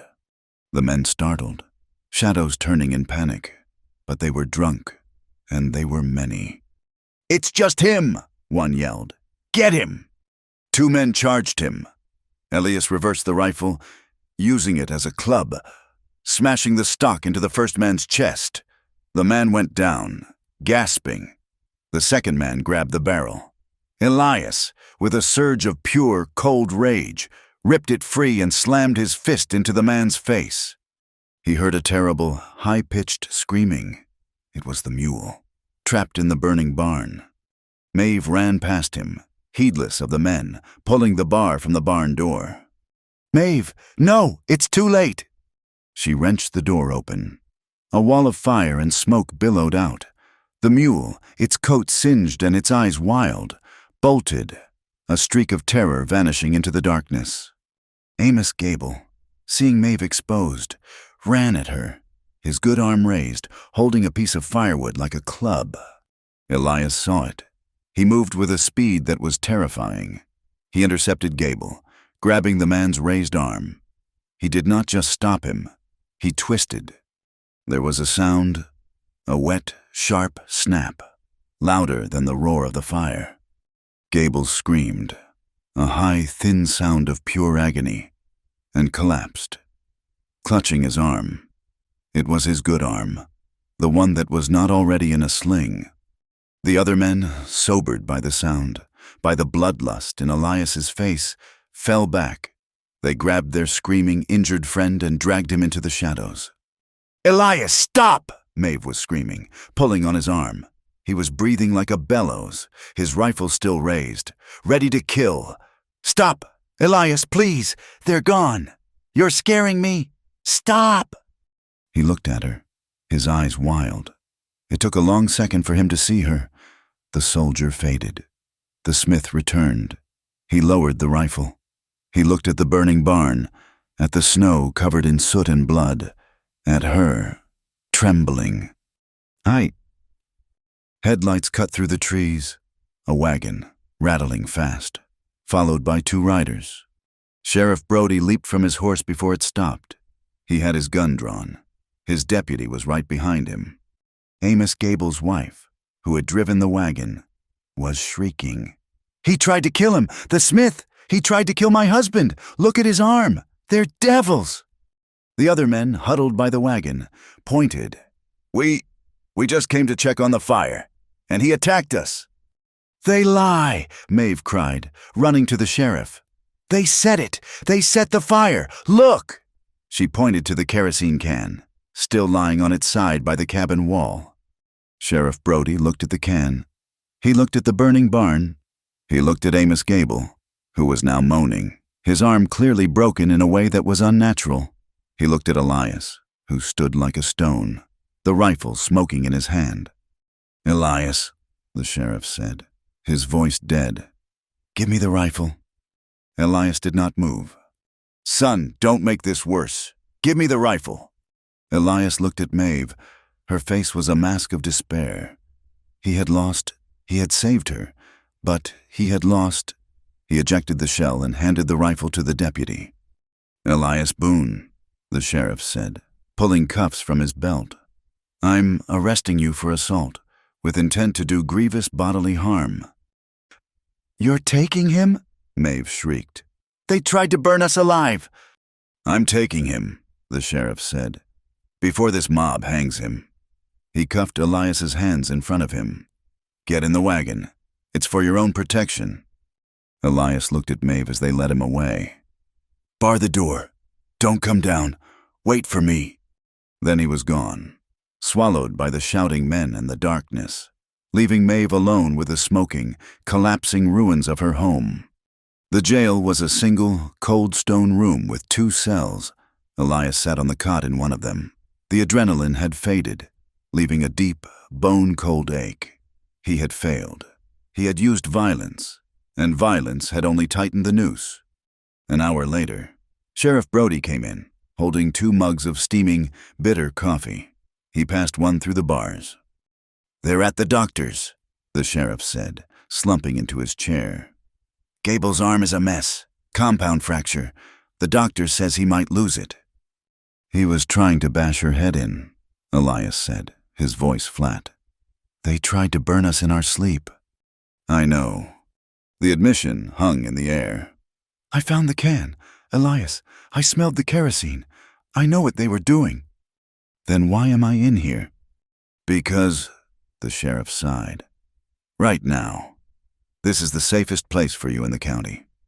Reverend Blackwood is holding a prayer meeting at the church, which means he's gathering a lynch mob. Mrs. Gable is demanding a rope. Your word against 5 men and the wife. I'm the only thing standing between you and a tall tree." Elias gripped the hot mug. "This isn't about Gable's arm. It's about her. It's always been about her." Elias saw the opening, the one card he had left to play. It was a terrible risk. He had sworn to protect her, and now he was going to betray her deepest secret in a desperate bid to save her. "You want to know why this town is poisoned, Sheriff? It's not her. It's Thomas Harper. He's the ghost that's poisoning this place." Brody looked up, his eyes sharp. "What are you saying?" "I'm saying she's not a witch. She's a widow. Do you know how he died?" "He screamed," the sheriff said, reciting the town's myth. "He died of poison," Elias said. The sheriff's face hardened. "So the preacher was right. She's a killer." "He died while he was choking her to death," Elias countered, his voice dropping, fierce and low. "He told her he was going to put her in the ground. He beat her for 5 years. Sheriff, 5 years of it. You all knew. You all saw her bruises. You all looked away. That night, she had a choice. Die screaming, or live." Elias watched the sheriff's face. "She chose to live. She gave him foxglove. She told me she watched the man who was murdering her die, and she did not lift a finger to help him. And if that's a crime, then the law is a bigger sham than I thought." Sheriff Brody stood and walked to the small, barred window, looking out at the dark street. He was silent for a long time. "I suspected," he whispered, more to the glass than to Elias. "I knew Thomas was a mean drunk. I saw her in town. The way she flinched, I didn't want to get involved. It was a domestic matter." "It was attempted murder, followed by self-defense." "That's what you call it, Elias." Brody turned, his face etched with weariness. "The law might call it premeditated murder, foxglove. She had it ready. Blackwood would have a field day. He'd say she planned it, that she seduced him, then killed him." He walked back to the cell bars. I believe you. God help me. I believe you, but it doesn't matter. It changes nothing. In fact, it makes it worse. How? Because the town doesn't want the truth. They want a monster. If I tell them this, they won't see a victim. They'll see a confession. They'll have their proof. They will hang her, Elias, and they'll hang you right beside her for being her accomplice. Elias saw the trap snap shut by telling the truth. He had just handed them the rope. Maeve did not bar the door. She did not wait. The fire in the barn died down to a glowing, hissing pile of embers. The cold of the night was absolute. She put on her heaviest coat.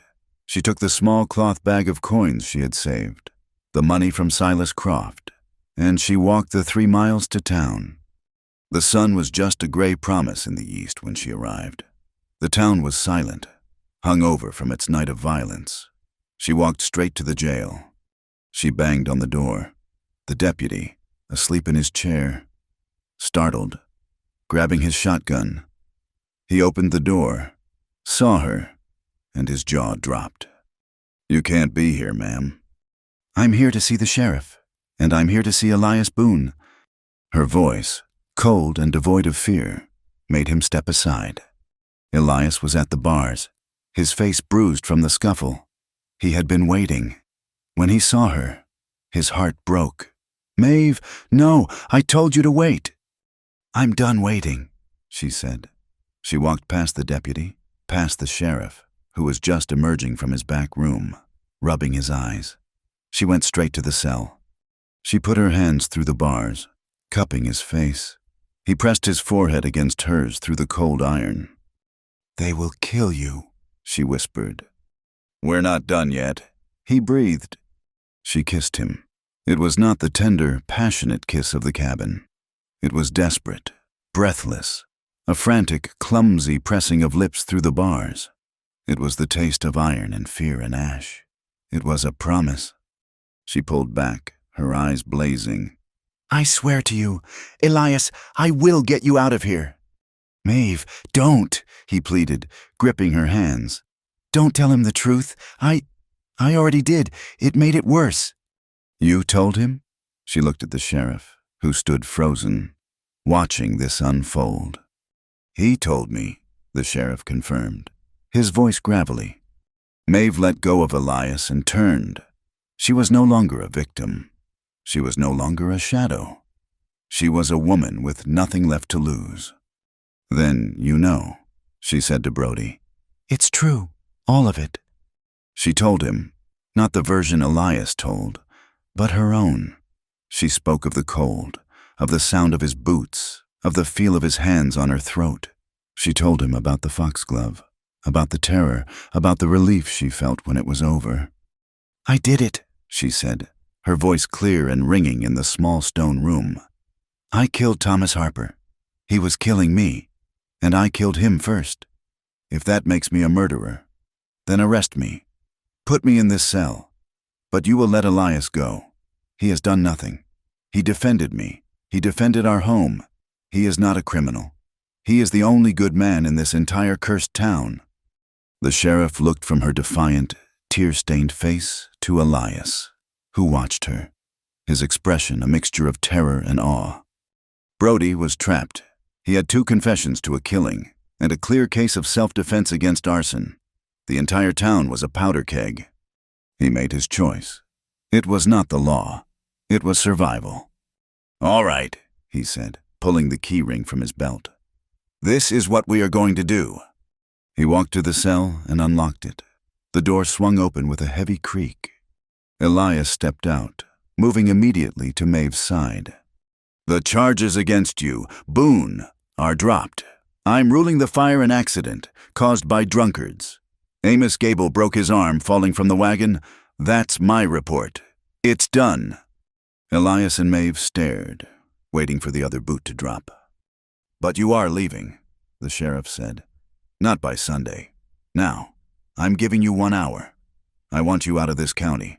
I want you out of Wyoming, if I ever see your face again. Maeve Harper, I will arrest you for the murder of your husband, if I ever see you. Elias Boone, I will arrest you for aiding a fugitive. This is the only way. I am burying this. All of it, but you have to disappear." Maeve looked at Elias. This was the bargain. Their freedom for their silence. "We agree," Elias said. "Your horse is at the livery," the sheriff said. "The mule, it ran off. Probably dead by now. Go, and God help you, because this town won't—" They moved. They did not have an hour. They had now. Under the cover of the gray, early dawn, they packed. There was nothing to take from the homestead. Everything was ash. Elias went to the livery, his release note from the sheriff in hand. He saddled his bay. Maeve ran to the mercantile. It was not yet open. She banged on the locked door until a terrified-looking Mr. Patterson opened it, a nightshirt tucked into his trousers. Mrs. Harper, what?" they said. "I need my pay," she said. "The money you owe me from Silas Croft, I need it now." Patterson, his hands shaking, fumbled in the cash box. He counted out $12. "This is it. This is all of it." She took the money. Flour, bacon, a sack of oats, and 2 blankets. She paid, her hands steady. She bought cartridges for Elias's rifle. She packed it all into a burlap sack. She met Elias in the alley behind the mercantile. The town was beginning to stir. A few faces peered through curtains, but no one came out. The sheriff's decree had spread. He mounted the bay. The horse was strong, but not strong enough for 2 riders and a full pack. Not for a long journey. Elias reached down. He pulled Maeve up, seating her in front of him, her back against his chest. She was light. The burlap sack was tied to the saddle. They had 1 horse, a rifle, 2 blankets, and $12. Elias kicked the horse into a walk. They rode down the center of the main street. They passed the forge, its doors barred, a notice from the council nailed to it. They passed the church, its steeple dark against the gray sky. They did not look back. They rode out of Redemption Creek, taking the south road, heading toward the high, frozen plains. The wind was at their backs, cold and sharp, pushing them into the wilderness. The wilderness was not merciful. It did not care about justice, or fear, or the flight of 2 desperate people. It was an anvil, and the wind was its hammer. They rode south, the bay horse, their only possession of value, struggling through snowdrifts that were hip-deep. Elias sat in the saddle, Maeve seated in front of him, her back a rigid line against his chest, the burlap sack of their meager supplies tied behind him. The $12 from the mercantile were meaningless. The bacon and flour were everything. For 3 days, they pushed hard, stopping only to rest the horse and to melt snow for water. The wind was a constant, physical assault. It stripped the warmth from their bodies, found every gap in their clothing. They spoke little, saving their breath. At night, Elias built a small, smoky fire in the lee of boulders, and they lay wrapped in their 2 blankets, shivering, pressed together not for passion, but for the animal necessity of heat. On the 4th day, the bacon ran out. On the 6th day, the flour was gone. Their last meal a grim paste of flour and snow, half-cooked on a flat rock. They were in the high plains now, a vast, frozen ocean of white. There was no game. The world was dead. Elias, his hands already stiffening, would leave Maeve huddled in the blankets and walk for miles, his rifle a heavy weight. He saw no tracks. He fired no shots. They began to starve. It was a slow, cold hollowing. The hunger was a constant, dull ache that superseded all other thought. Maeve, lighter and weaker, began to fade first. She stopped speaking. She moved with a slow, deliberate agony. Elias knew the horse could not carry them both. He slid from the saddle. "We walk," he said. "I can't," she whispered, her voice a dry rasp. "You will." He pulled her down. He tied the reins to his wrist and took her hand. 1 step, then another. They walked, leading the exhausted horse. They were too small, dark specks in an endless white. Maeve's world shrank to the sight of his boots, kicking through the crust of the snow. After 2 weeks, or perhaps 3, Maeve fell. She did not stumble. Her body simply stopped obeying her. She crumpled into the snow, a puppet with its strings cut. "Maeve!" Elias hauled her up. Her legs buckled, her head lolled. He touched her forehead. She was burning. Fever, in this cold, was a death sentence. It was the body consuming itself in a last, desperate fire. "No," Elias said. The word was a growl. He would not allow it. He was a smith. He fixed things. He would fix this. He looked around. There was no shelter. Only the wind and the snow. He saw a drift, piled high against a low rise of rock. It was a grave, or it was a shelter. He unslung the shovel he had insisted on tying to the saddle. His hands, clumsy and stiff, fumbled with the knots. He began to dig. He dug into the drift, creating a small, shallow cave, barely larger than a coffin. He lined it with pine boughs, tearing them from a nearby stunted tree with his bare, freezing hands. He half-dragged, half-carried Maeve into the snow cave. He settled her inside, wrapping her in both blankets. It was not enough.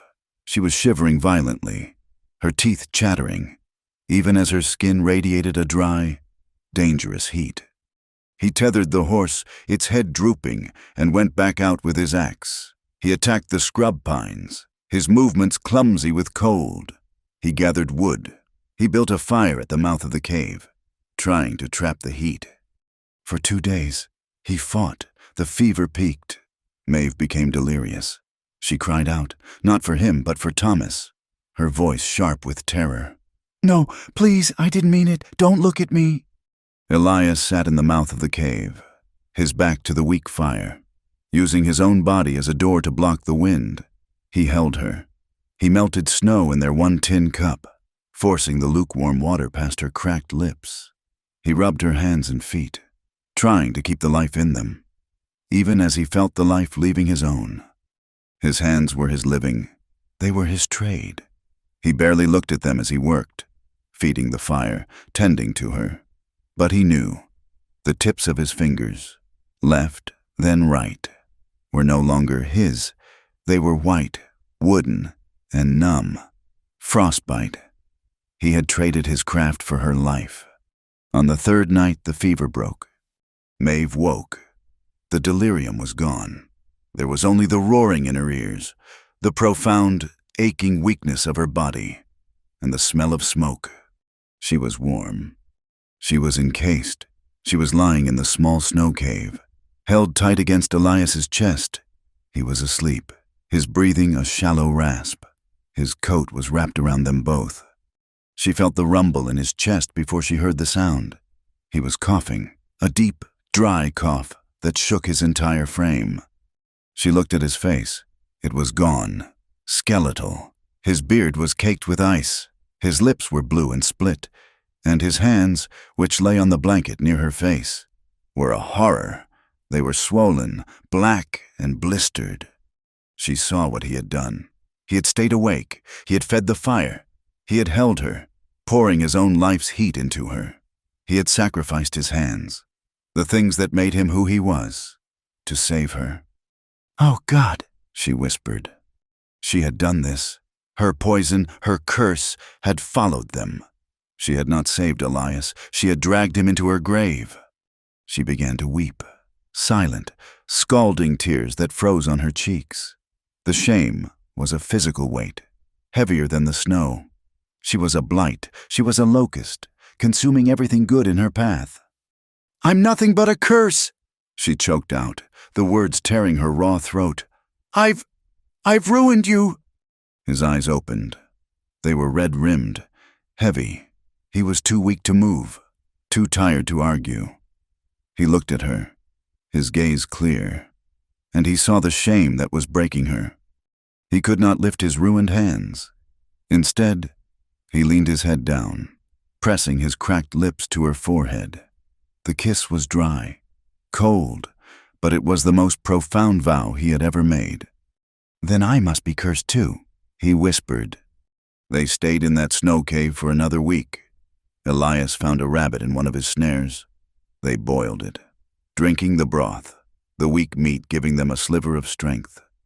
He looked at his hands, truly looked at them.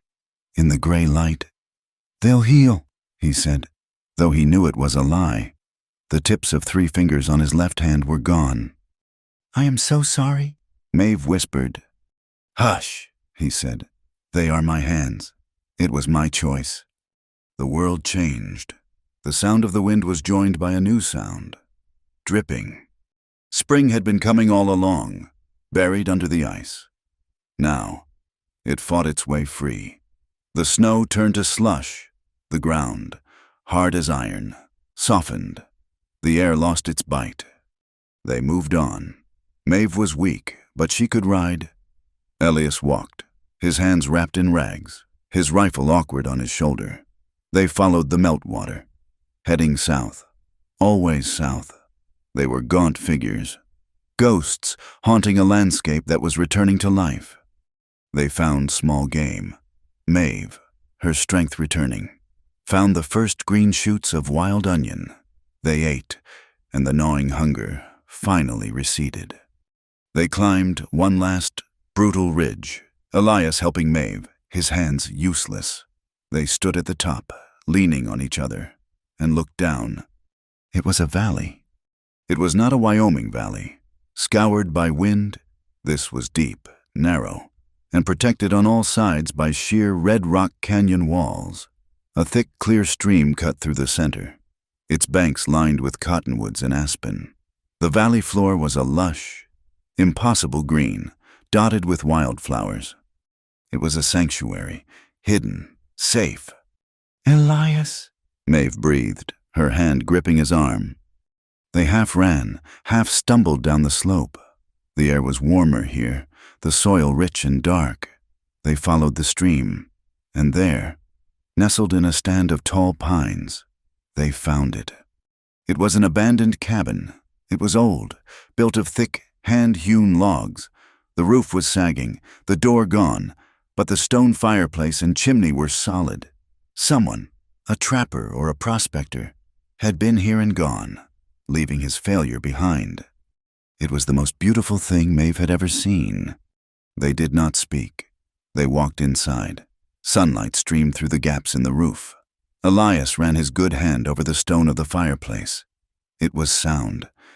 "We can stay," Maeve said. It was not a question. "We can stay," he agreed. They began to build. It was a new kind of labor. It was not survival. It was construction. Elias's hands were a hindrance, but he was a smith, and a smith's mind was his sharpest tool. He taught Maeve how to use his axe, how to notch the logs. He directed, his voice quiet, and she became his hands. They felled trees. They stripped the bark. They rebuilt the roof, using saplings and packed mud. He found an old, rusted wagon hoop by the creek, with a fire and a stone. He worked it, sharpening it, fitting it to a handle. He made a knife. He made a serviceable adze. His hands were clumsy, scarred, and healing poorly, but his mind was clear. Maeve found a small patch of turned earth, long overgrown, a garden. She had, in their frantic escape, grabbed the small cloth bag of seeds from her cabin. She planted, she fished, catching trout in the stream with a line she braided from horsehair. They worked from sunrise to sunset.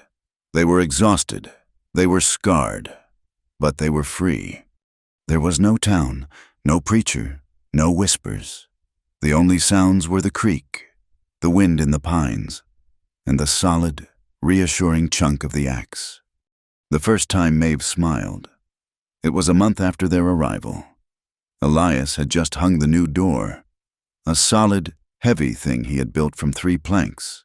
It swung shut with a solid, satisfying sound. He turned, wiping sweat from his face with his forearm, and she was just smiling. Not a flinch, not a grimace, a real wide smile that lit her gray eyes. Elias stopped. He stared. He felt a strange, tight feeling in his chest, and a sound he did not recognize rumbled up from his gut. He was laughing. It was a rough, rusty sound, the sound of a man who had forgotten how.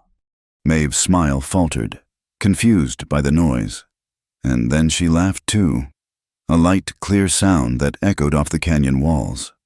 They stood there, two broken people, laughing in the doorway of their new home. The summer deepened. The valley was theirs. They were Adam and Eve in a harsh, beautiful Eden. One afternoon, Maeve was by the stream, washing their clothes, beating them against a flat rock. Elias was hunting. Farther up the valley, she heard a sound, a snap of a twig. She went still. Elias was in the other direction. Her hand went to the knife on her hip. She looked into the deep shadows of the willow thicket. Nothing, but she had heard it. "Who's there?" she called. Silence. She stood slowly. She was not the same woman who had lived in fear. She was a survivor. She moved toward the thicket. She saw it, a flicker of movement. She pushed aside the hanging willow branches. A child was huddled there. It was a girl, perhaps 6 or 7 years old. She was pressed into the mud of the bank, her body skeletal, covered in filthy rags. Her hair was a matted, tangled nest. Her eyes, wide and black, were fixed on Maeve. They were the eyes of a cornered animal. The girl made no sound. She did not cry. She did not speak. She just watched, her entire body rigid with terror. "Hello," Maeve said, her voice soft. The girl flinched, pressing herself harder against the roots. "I won't hurt you," Maeve said. She knelt in the mud, keeping her distance. "Are you alone?" The girl just stared. Maeve saw her hands, clutching a half-eaten, raw fish. Maeve looked closer. She saw the old, faded bruises on the child's arms, and on her cheek, just below the grime, was a small, perfectly round scar. A burn, the kind a cigar or a hot poker would make. Maeve's heart stopped. She recognized it. She recognized the look. It was the look she had worn for 5 years. It was the look of a creature living in constant, agonizing fear. She slowly reached into her pocket. She had a piece of cornbread from the morning meal. She set it on the ground, between them. "This is for you," she whispered. "I'm Maeve." The child's eyes darted to the bread, then back to Maeve's face. Maeve backed away, leaving the bread. "I'll be back." She returned to the cabin, her hands shaking. Elias returned an hour later, 2 rabbits slung over his shoulder. He found her on the porch, staring at the stream. "Maeve, what is it?" "There's a child," she said, her voice flat. Elias tensed. "What? Where?" "In the willows. A girl. She's been hurt. Elias, someone hurt her." He followed her back. The bread was gone. The girl was still there. Elias saw her, and his face hardened. "Maeve, we don't know. Her people, they could be nearby. They could be dangerous." "Her people are the ones who did this to her," Maeve said, her voice fierce. "She's starving, and she's mute. She hasn't made a sound." "We can't," Elias argued, his voice low. "We have barely enough for ourselves. Winter will be here in 4 months. A child, that's another mouth. A responsibility. We are just surviving." "No," Maeve said. She turned to him, and her eyes were not the eyes of the woman he had saved. They were the eyes of a mother bear. "We are not just surviving. We are living, and we will not leave her here to die. I will not." He saw her resolve. It was not a request. It was a statement of fact. She was claiming this child, as the valley had claimed them. He looked at the girl again, at the animal terror in her eyes. He thought of his brothers, left to die alone. He nodded. "Once." "All right." It took 2 days. They did not try to catch her. They just sat. They left food. Maeve spoke to her, her voice a low, steady murmur. On the 3rd morning, Maeve woke to find the girl asleep on their porch, huddled against the door for warmth. They took her in. They called her Anna. She did not speak. She did not cry. She rarely blinked. She flinched if they moved too quickly.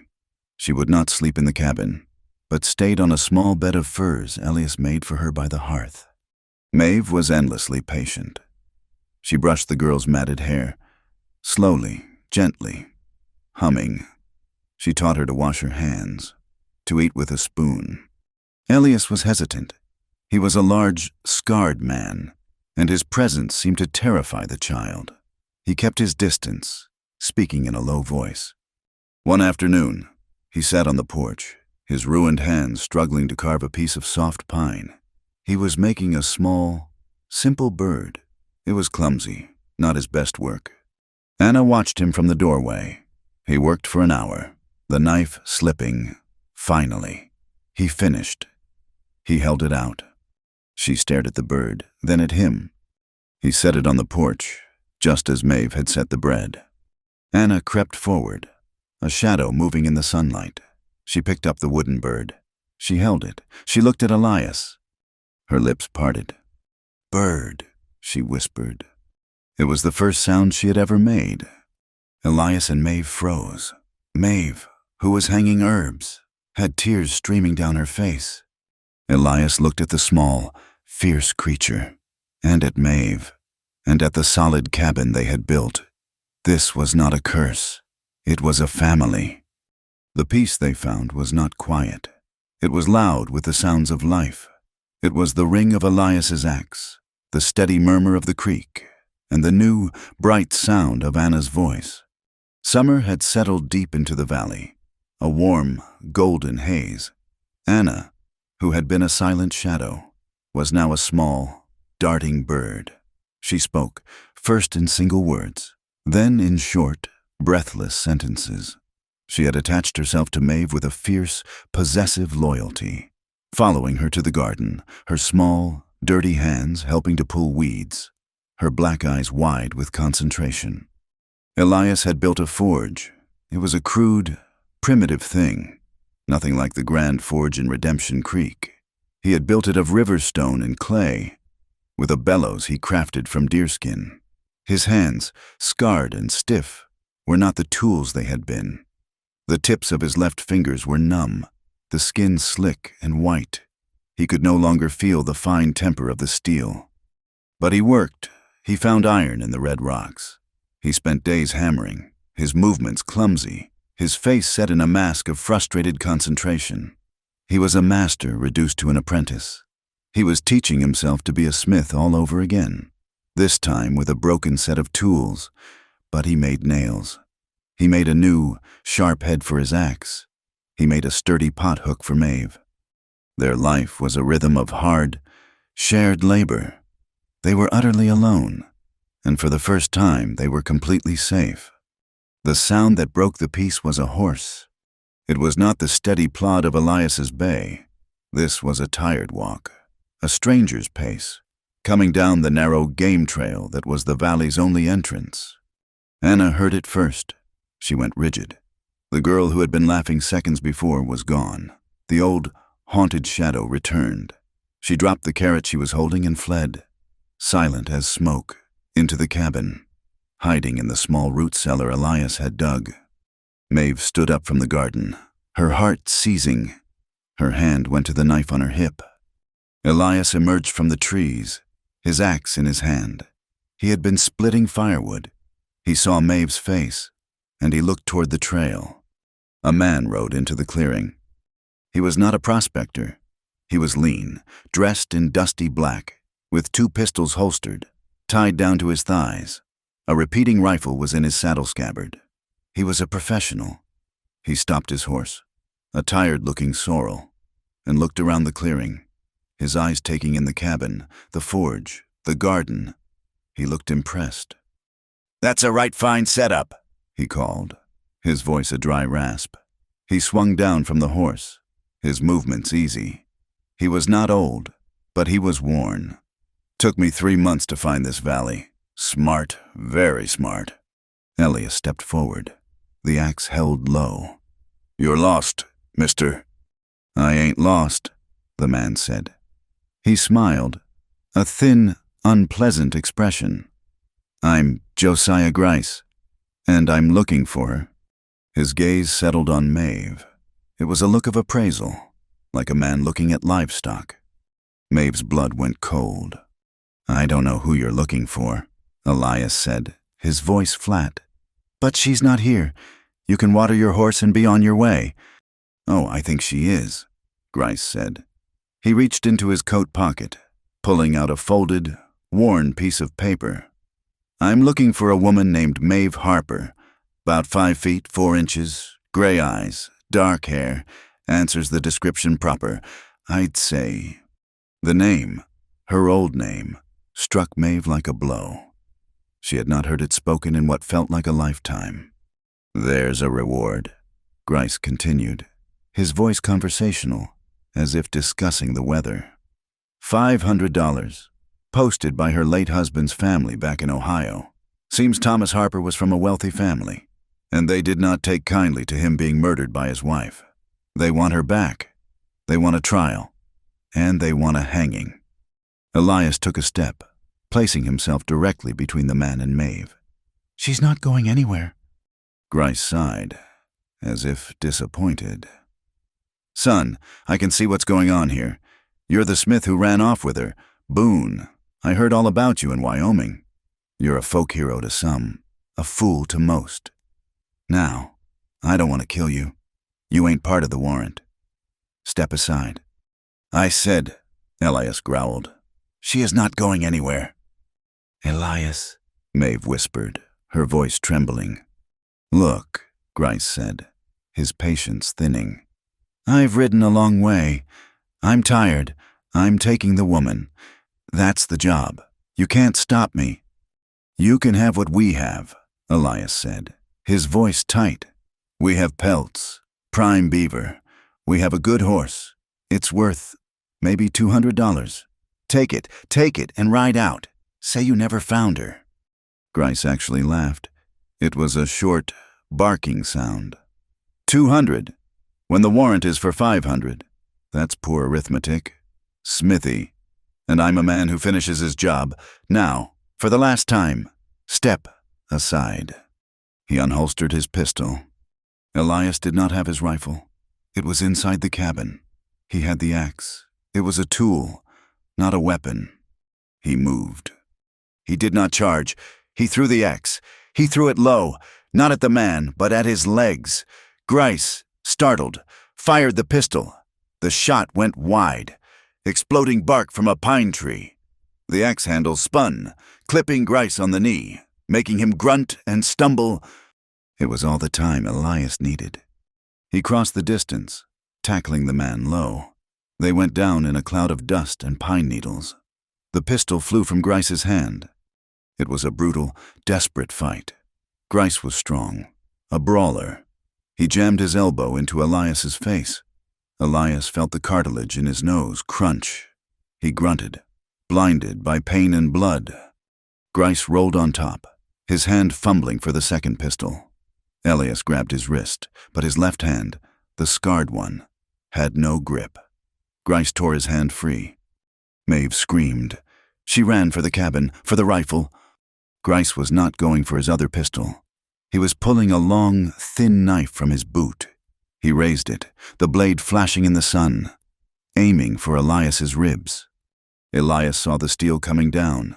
He twisted, roaring, a sound of pure, animal rage. He caught the man's wrist with his good hand, stopping the blow inches from his chest. Grice was stronger. He was pushing the knife down, his face a mask of effort.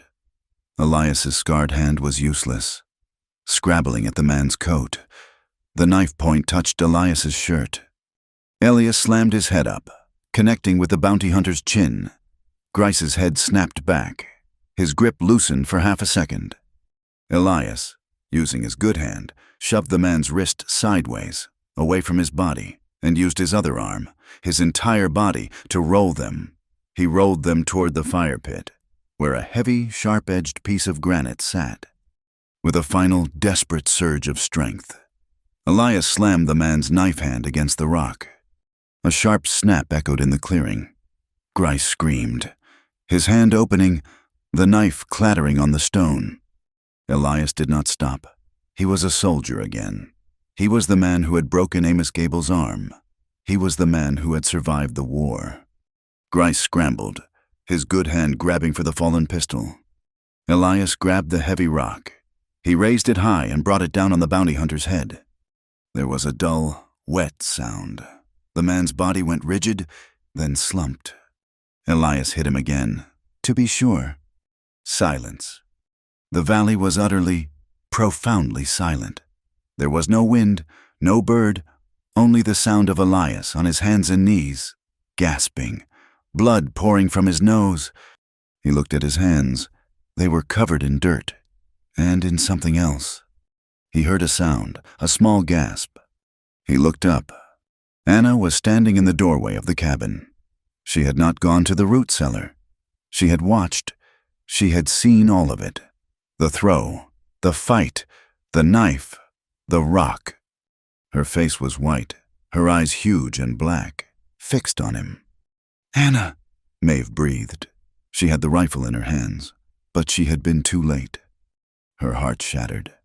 The child she had brought back from the silence, the child she had protected from the world, and she had just watched Elias, the man she was learning to trust, beat another man to death with a stone. The violence had found them. The curse was real. It had followed her, and now it had poisoned this place, poisoned this child.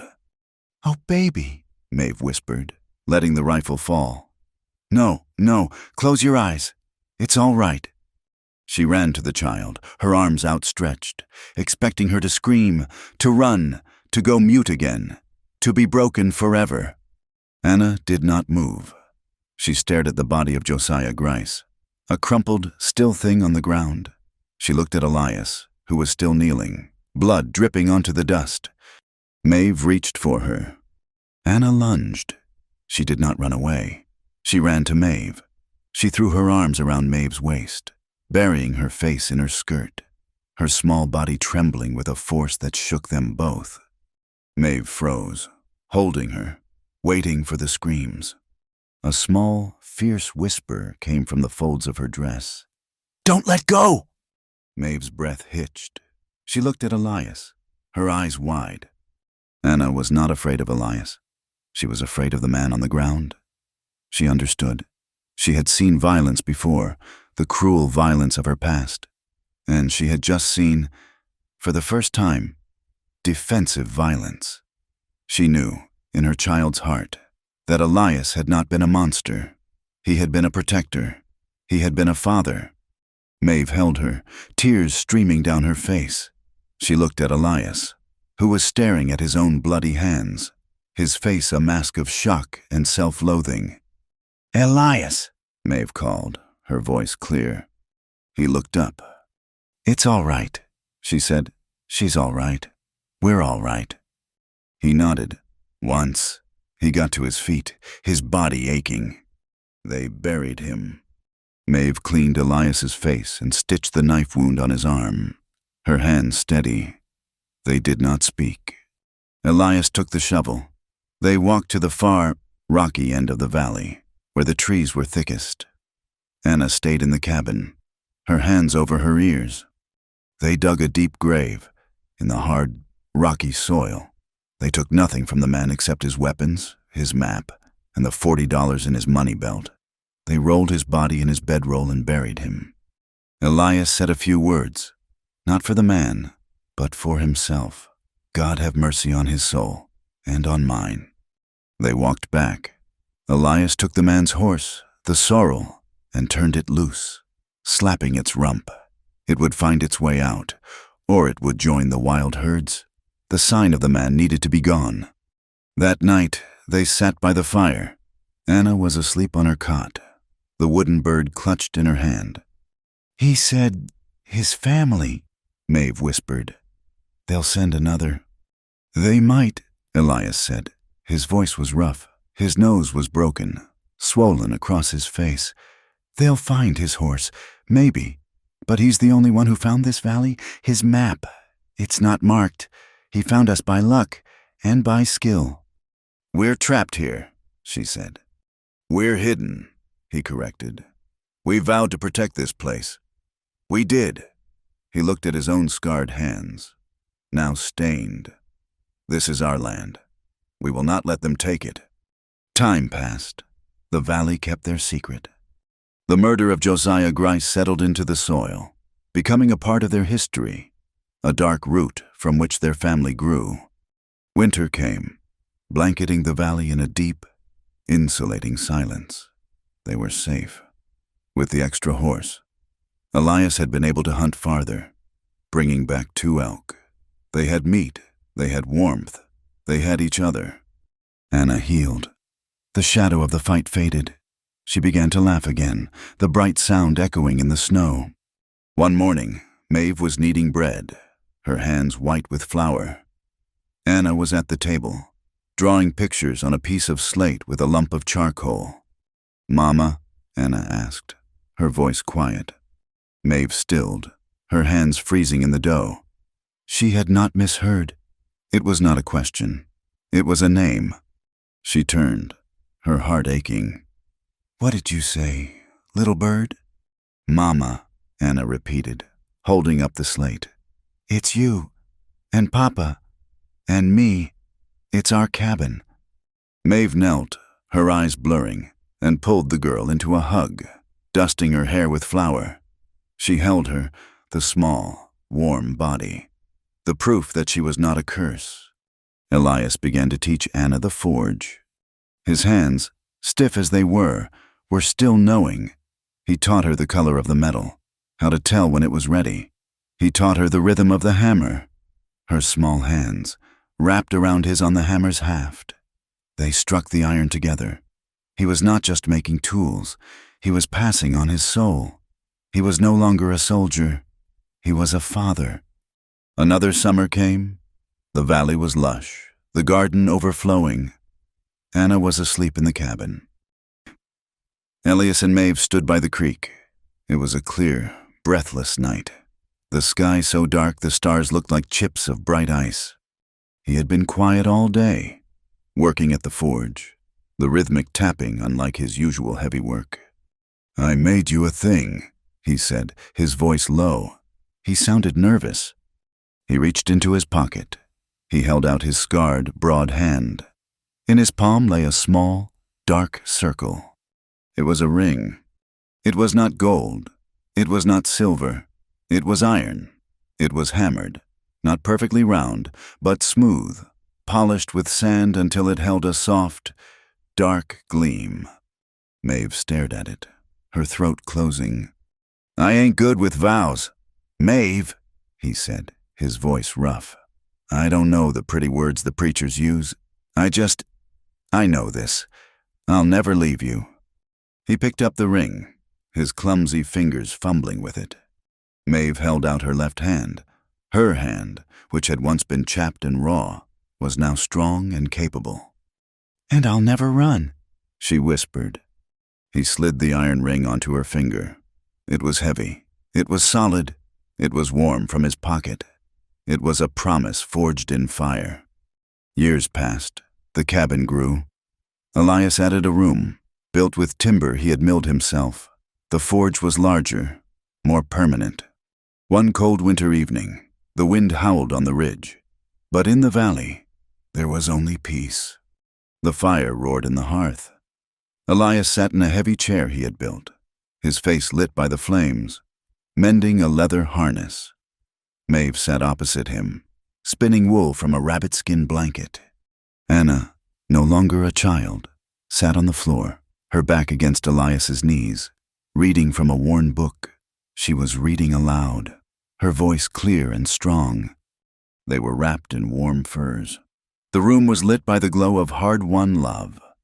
Anna finished her chapter, her voice growing sleepy. She yawned, closed the book, and curled up on the hearthrug, her head near Elias's boot. In minutes, she was asleep. Elias stopped his work. He looked at Maeve, a long, quiet look. He smiled, his eyes crinkling at the corners. Maeve looked at him, her husband. She looked at Anna, her daughter. She looked at the solid walls of their home. She touched the iron ring on her finger. It was smooth, worn by years of work. She whispered, "They said I was cursed."